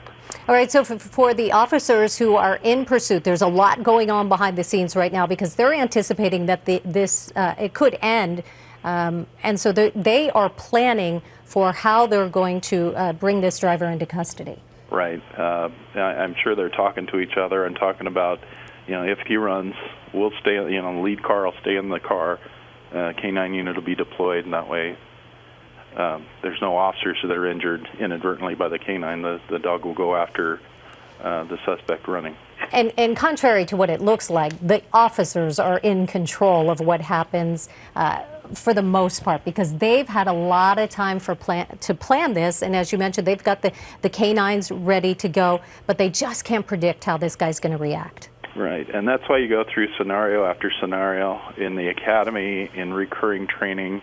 They have active shooter training. They have, if this guy steps out of the car with a gun to his head, then that's a whole different situation. You have to switch gears and become basically he's holding himself hostage situation. So. And you mentioned a gun. We don't know that he has a gun, but you're right. This is a report of assault with a deadly weapon, and that was how the pursuit started. And so we do believe that he has some weapon inside the car, but we haven't seen it. Right. And again, the weapon could be the vehicle, depending on what happened before the scooter was hit.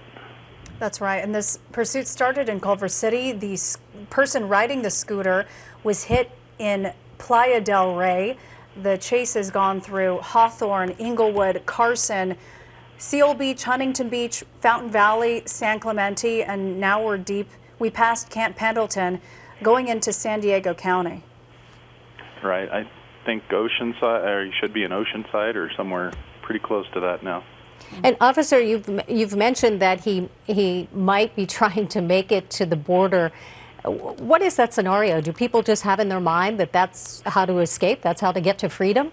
Well, they get a thought in their mind about jurisdiction. A lot of times, as a police or city police officer stopping a car on the freeway, they go, their reaction would be, "You can't stop me. You're not CHP." Well, yeah, we can, but if he's got in his mind if he crosses the border, then the officers have to stop at the border, which they normally do if it comes to that situation, or in the old days when they would do that. But the folks on the other side of the border will grab him, either immediately turn him over, or they will arrest him, and then they go through the legal process to have him brought back to the country. And let's see if we can. It's not like they hit the border and go scot-free. Exactly. The agencies work together on both sides of the border. And we're going to pull up the video from earlier for people who might be just tuning in. Just near 2 hours ago is when this pursuit got really hairy. There were 4 different attempted pit maneuvers. We haven't seen an attempted pit maneuver since, because every time they attempted, he was able to get out of it. At one point, officers got out with guns drawn, but as you can see, that car is beat up. And the front windshield was already smashed from that driver hitting a person riding a scooter who thankfully escaped with non-life-threatening injuries. But we just saw the first pit Looks like maneuver. he's slowing down, Suzanne. Okay, maybe we're finally going to see an end to this pursuit. 2 hours after it started, he's on the shoulder of the road. This is the southbound 5. He's all the way into San Diego County after this pursuit started in Playa del Rey. Here's where things start to get really interesting, and the officers are looking out for several indications of how this is going to end, officer. Yeah, and this is where the officers are saying a little prayer to themselves. He's got his seatbelt off now. They're saying a little prayer to themselves that this guy, just follows directions. This is scary because this is when, if he gets out of the vehicle, they don't know what to expect. Right. Yeah. And he's not just stopping. It looks like the vehicle is stopping. It really just kind of rolled to a stop there. And now he's turned his wheel slightly to the left, which is basically what we teach police officers to do on traffic stops. So if you get rear-ended, the car will go out into traffic and not into you. All right, they want to see that door open. They want to see his hands out the window and other signs that he's cooperating. Right, exactly. And earlier, we do know that when 3 cruisers stopped and 5 officers got out, that he just backed up the vehicle and then sped away. But it's still a scary moment here because at one point when he was against those cruisers, his wheels were spinning, showing that he had hit the gas. Look at the stance of those police officers just behind that CHP SUV, really taking a defensive stance. You see other officers moving into position. What's going on as far as what they're saying to this driver? Well, at this point, they're probably not saying anything. They're waiting until the other officers get into position. And it kind of looks like they're taking their time about it, but then one of them will be on the PA system, tell them to shut off the car if it's not off. If they have keys, throw the keys out the window. If there's a benefit to that back window being out, it's that they can shout commands to him that we know that he can hear them. Yeah, and he hasn't put his hands up. So normally that's what citizens in their normal state of mind will do, is put their hands out the window. He's moving around in there. Yeah. We can see that white shirt. They also might be waiting to move vehicles and stop traffic on that ramp we see just above the live shot here, because if there are gunshots fired, they don't want anybody caught in that situation. And at this point, without he's not jumping out of the car and running, so time's on their side. They need to slow things down, take their time. They've got the canine dog next to the lead police car. If he gets out and runs, the dog's going to stop him. It looks like he put one hand out and one hand back in. That's what makes you nervous in this moment. Unless he was throwing the keys out. Okay. I'll ask him to throw the keys out. Usually they have him roll down the window, open the car door from the outside. All right, we see him still in the driver's seat there. It appeared he was waving his hand around, or maybe threw the keys out, but earlier he had his driver's side window down. Now Yeah, it's it looks up. like it's up. Yeah. We can see the reflection. Definitely, he'll be able to hear him through the rear open window. And if they want to introduce, later far down the line, if he stays in the car and doesn't want to get out, that's well down the line. If they want to introduce chemical agents, obviously the window being out and back will be a good thing for them. Is it troublesome that he's still sitting in the vehicle at this point? Well, it depends on what they're telling him. If they haven't issued him any commands at this point, if they're just waiting to see what he does, but you've got to take control of the situation and give him distinct and specific orders of what to do and what not to do. If you do this, then we take it as a threat. If you put your hands up, then you can open the doors and bring one hand down, the off hand, and open the door, and then step out, face away, hands up. And officer, I know you've been in this situation before. I can almost hear the nervousness in your voice. Yeah, it does bring a lot of situations back, and I'm sure the officers are just like I said, saying a little prayer that he gets out, puts his hands up, and does everything they say. And thankfully they have traffic held back pretty far, so if something were to change, no innocent people are nearby. Right, exactly. And you do have traffic going the other direction, so if he decides to run across the freeway and manages to outrun the dog, which is unusual, then he's going to be introduced into the oncoming traffic.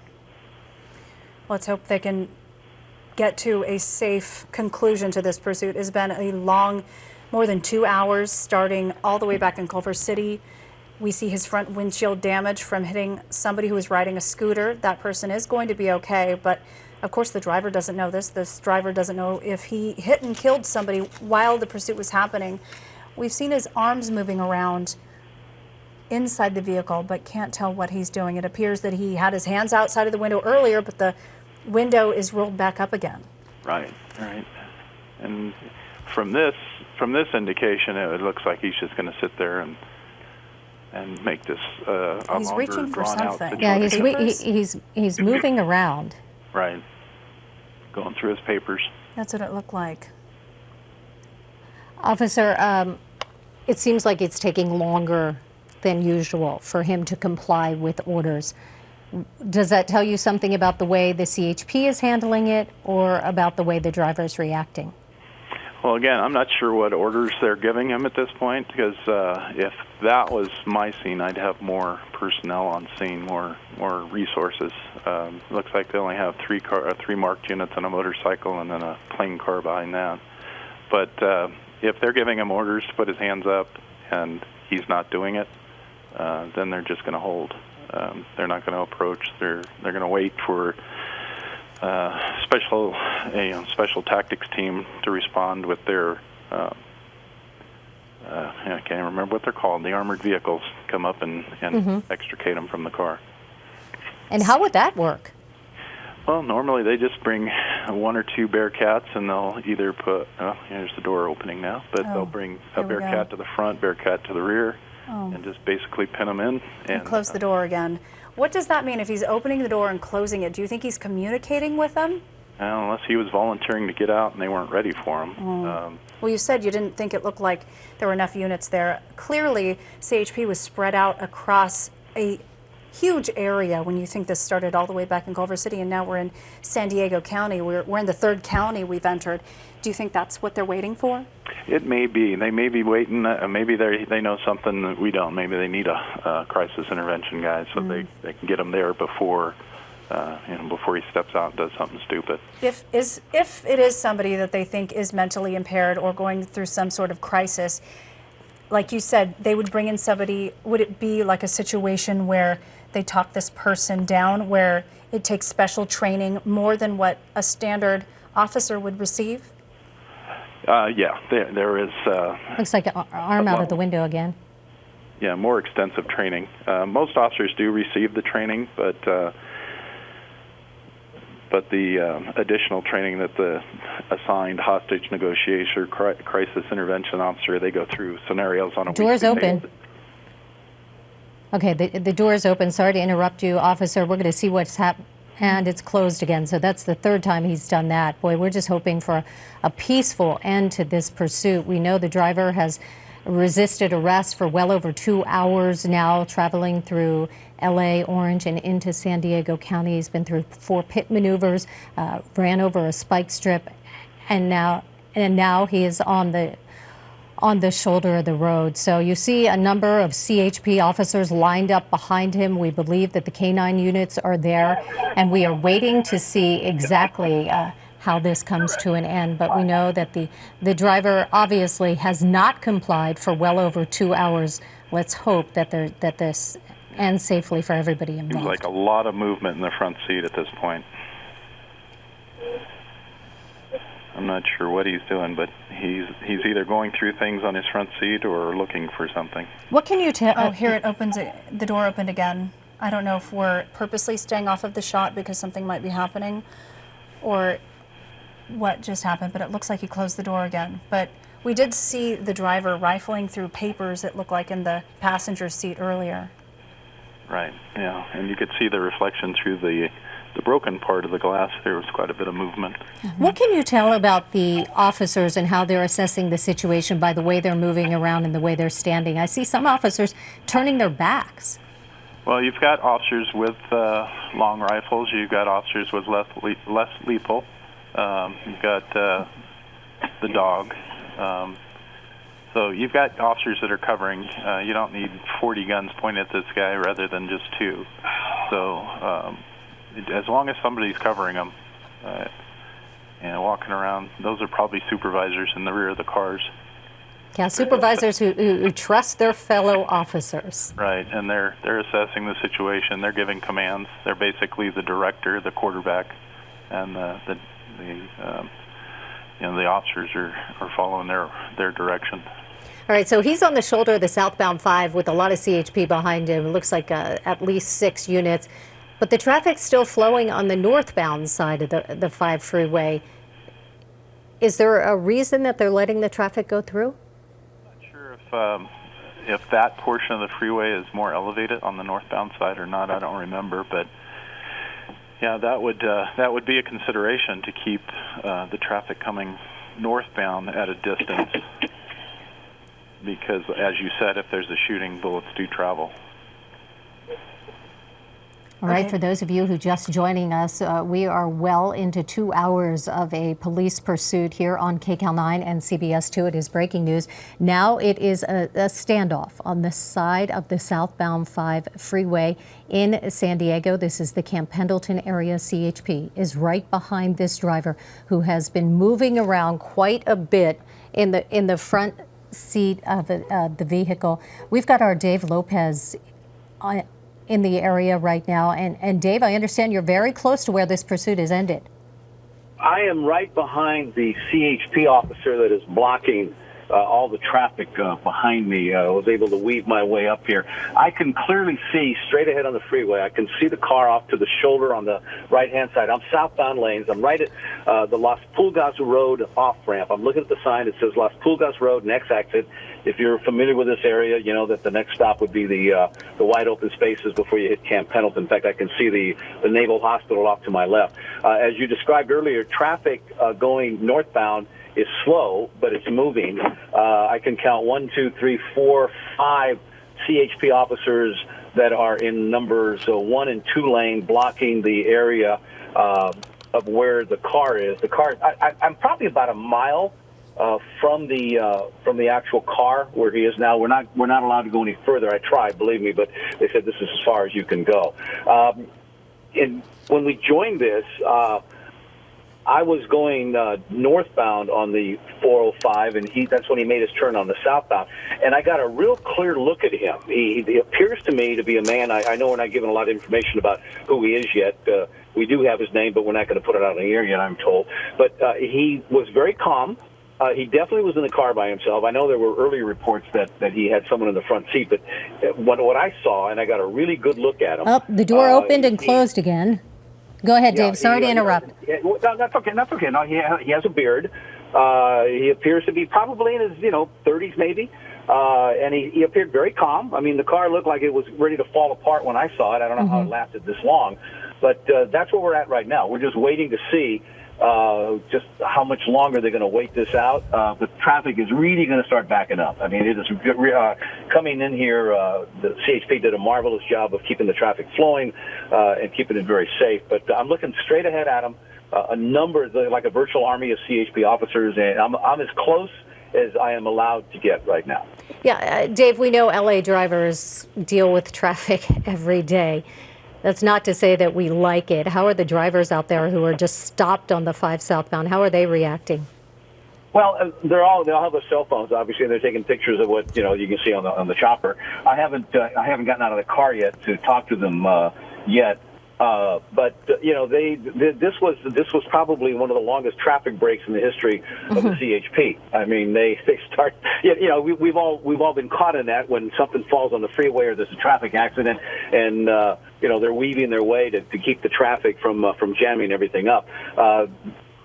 They weren't weaving, but they just put a barricade up. There's no question about that. And they kept it going at about 50 to 55 miles an hour. As I said, I was able to catch up about 6 miles. I was about 6 miles behind the front of this, and I was able to carefully, I didn't break any speed limits, carefully catch up to the spot. But I don't see anybody there's no anger. I think it's going to start to build because this traffic is really going to start to jam up. And of course, this is the only way if you're getting into San Diego area, Camp Pendleton area, Oceanside area. There is no other way to get here except this freeway. And it's just a question of how long they're going to keep it shut. Now, the northbound, again, once you get through that little bottleneck and all the looky-loos stop, it picks up. But the traffic going northbound is flowing.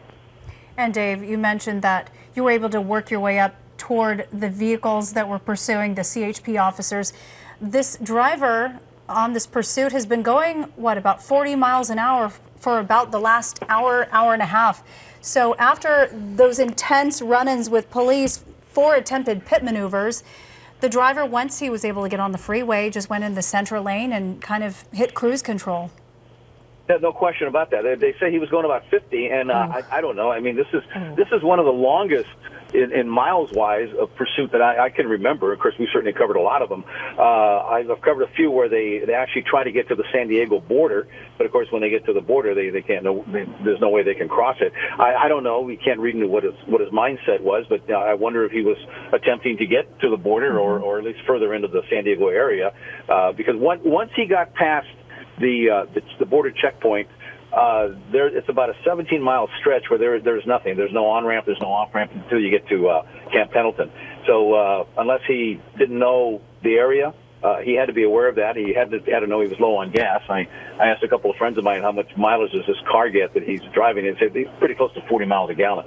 So, but it appears that that's what he did. That he ran out of gas. Well, he did hit some spike strips that the CHP put out, and he did slow to this stop.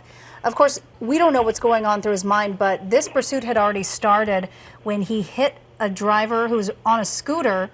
That person was taken to the hospital, and of course his front windshield is caved in. He doesn't know if the person on the scooter even survived, so his mind has to be racing with what kind of charges he faces, what he went through, but he also rammed a couple of the LAPD cars when he was trying to get out of the pursuit.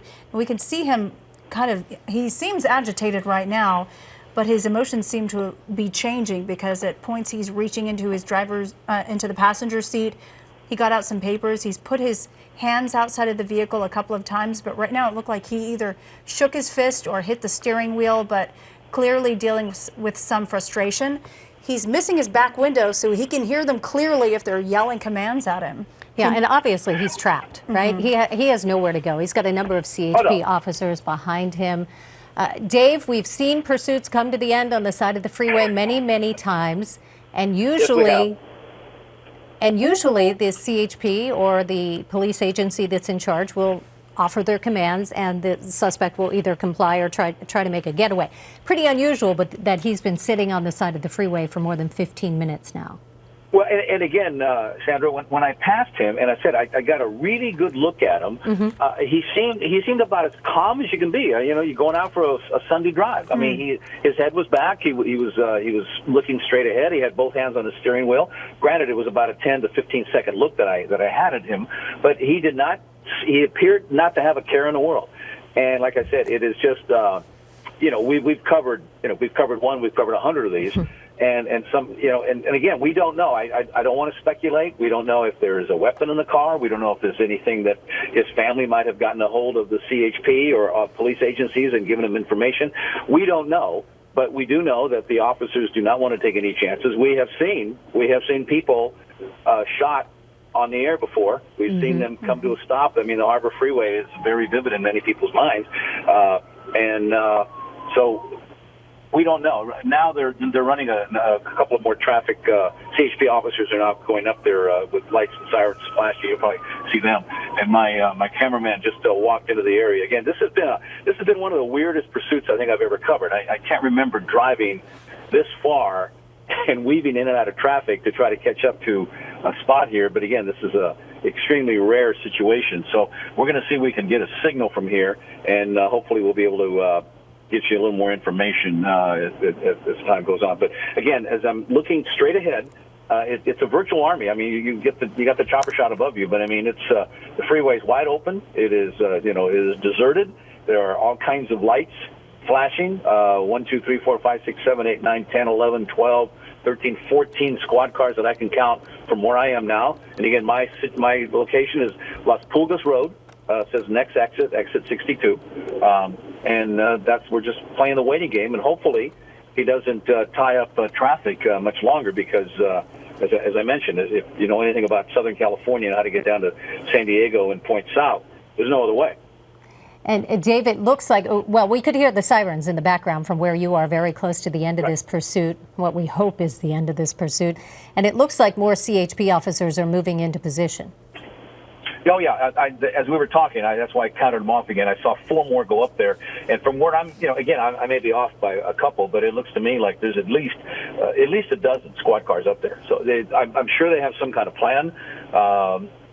Let's just hope this ends peacefully and it doesn't drag on too much longer. And Dave, you mentioned that he seemed calm and collected behind the wheel. Most people, after getting through and surviving 4 pit maneuvers and escaping, that they wouldn't be calm. Now he has his hands... One hand out of the window again. Yeah, we keep thinking he's about to give up, but he'll put 1 or 2 hands out the window and then bring them back inside the vehicle. There's a look at the traffic back up on the southbound 5. And Dave, you're right in the middle of that traffic, pretty close to the end of this? No, he's near the front. Right at the front. Right? I'm at the very front. I mean, there's only there's one truck blocking me, and there's another independent news guy that's blocking me, and that's it. And the CHP officer looked at me and he said, "Okay, you can stay here, but don't go any further." And there's a CHP officer right here to make sure that we don't. But I'm right at the front. I mean, I could, once they open this up, I'm at the head of the line. And when you look back, though, you can see that line of traffic. I mean, it's stacking up. It's a mess. I mean, this thing is probably going to back up into San Clemente, if not already. Well, when we were talking to retired Riverside police officer Chuck Griffiths, he said he was surprised that more cruisers weren't up near this pursuit suspect because he said he would have more vehicles on hand. And in fact, as Dave was saying, add more vehicles. And if there's somebody who's dealing with some sort of mental issue, which you would think when they act so calmly after going through so much intense run-in with law enforcement, that they would call in a specialist to deal with this person.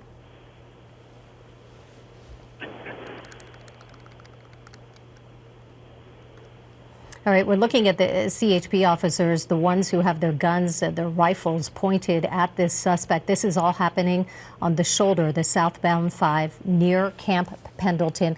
A number of other officers walking around in the area. That's because the officers in the front have the suspect covered with their weapons, and you can see the one on the right actually had a less than lethal weapon. That would be either a beanbag or rubber bullets or something like that to subdue the suspect if they feel the need to bring him down without firing lethal shots. So this pursuit went on for more than 2 hours. Now the driver on the shoulder of the southbound 5 for just about 20 minutes. This is very unusual, and we don't know if it's because that's the way CHP wants it, if they're telling him to stay in the vehicle, or if the driver is just refusing to comply with their orders to come out. We have seen him moving around in the front seat. We've seen him open the door several times. He's also put his hand out the window several times.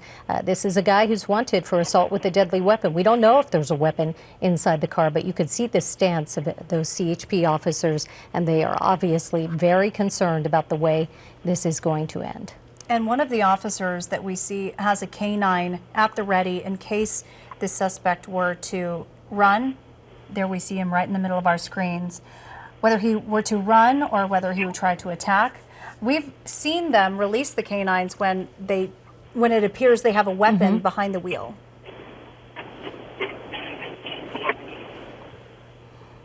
Dave, what's going on from your vantage point right behind where the traffic is stopped?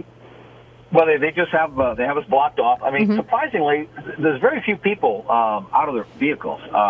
There's maybe I'm looking in my rearview mirror because I'm speaking to you on my phone in the car. I only count about maybe a half a dozen people out of their vehicles. The rest of them are there's no place to go. I mean, and sometimes when you have a case like this, the CHP will make a U-turn and let people back off and get off. But this is literally no man's land here where this is stopped. I don't see how they can turn the traffic around. There's no, I can't remember where the nearest off-ramp was. It's quite a few miles behind me.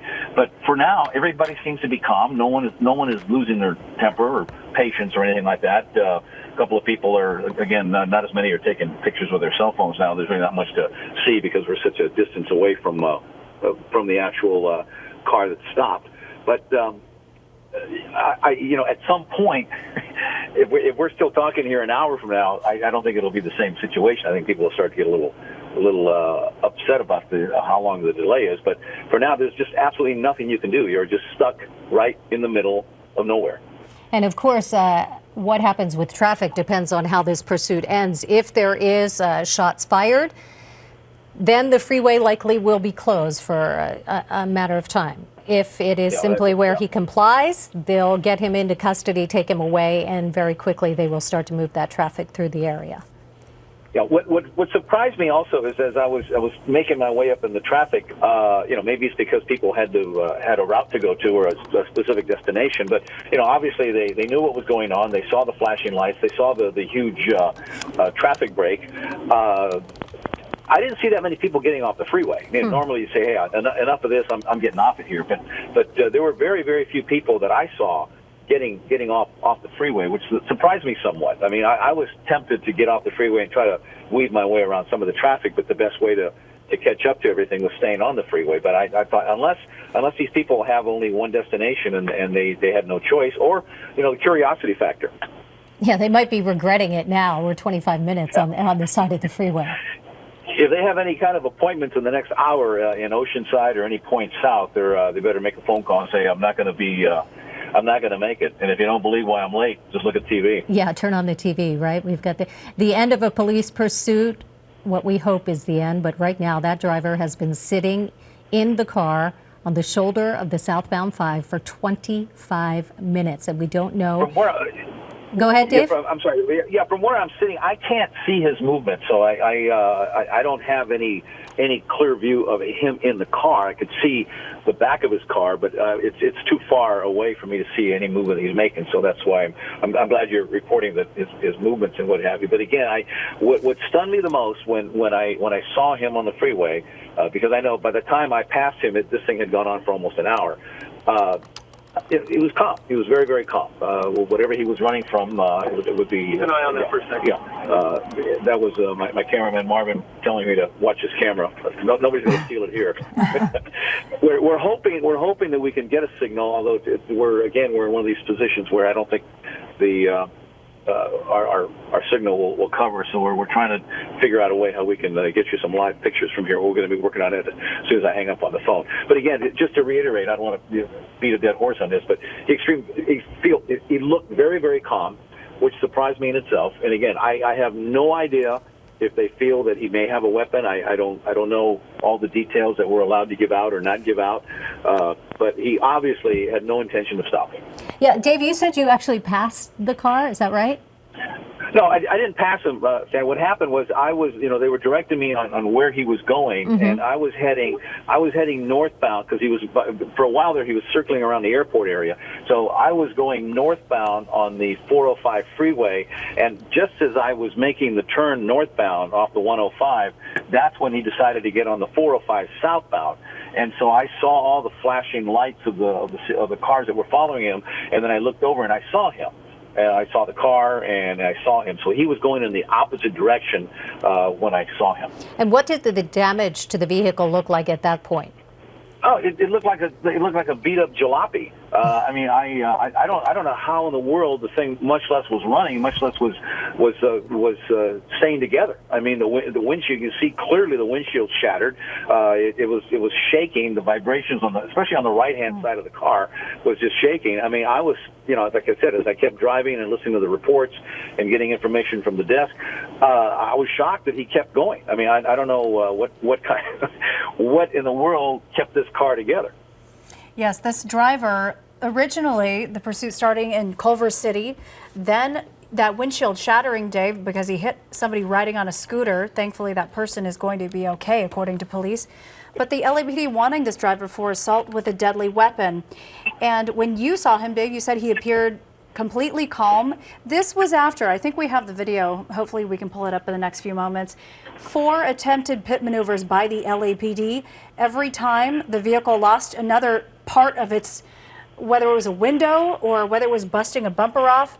There was one point when 3 cruisers had him boxed in, and the car's wheels were just spinning in place, and then he was able to back up and just get out of there.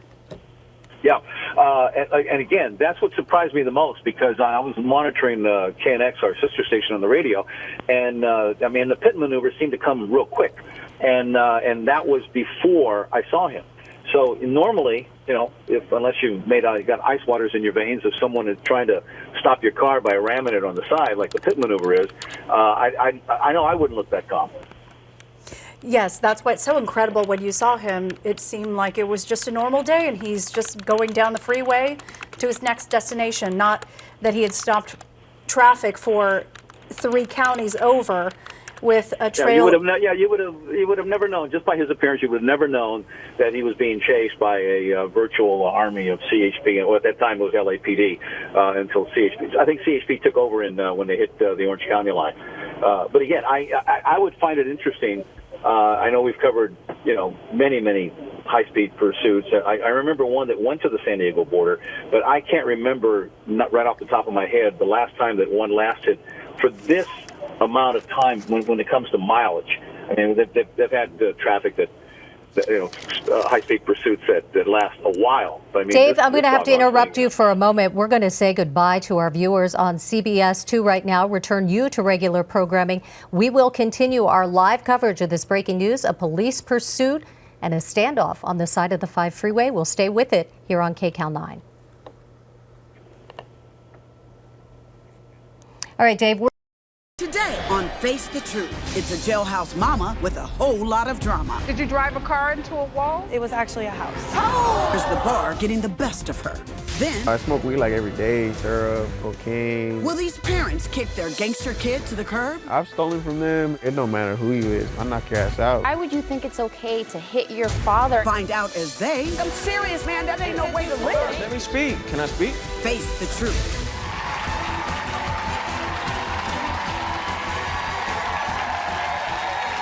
Welcome to Face the Truth.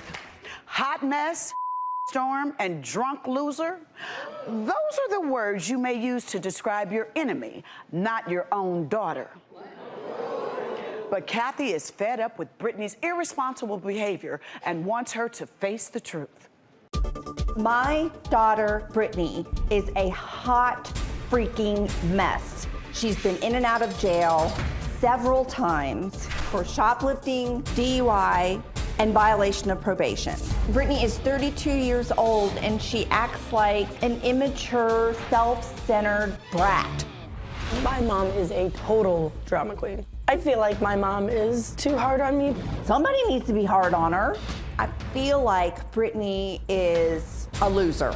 My mom tells me to get a job, that I need to be a better mom. Brittany has 2 sons. From what she posts on Facebook, Brittany is partying every night while her kids are at home. Ugh. Sometimes I just want to ask her, what the hell are you thinking? Sometimes my mom is extremely selfish. Everything is about her. Me?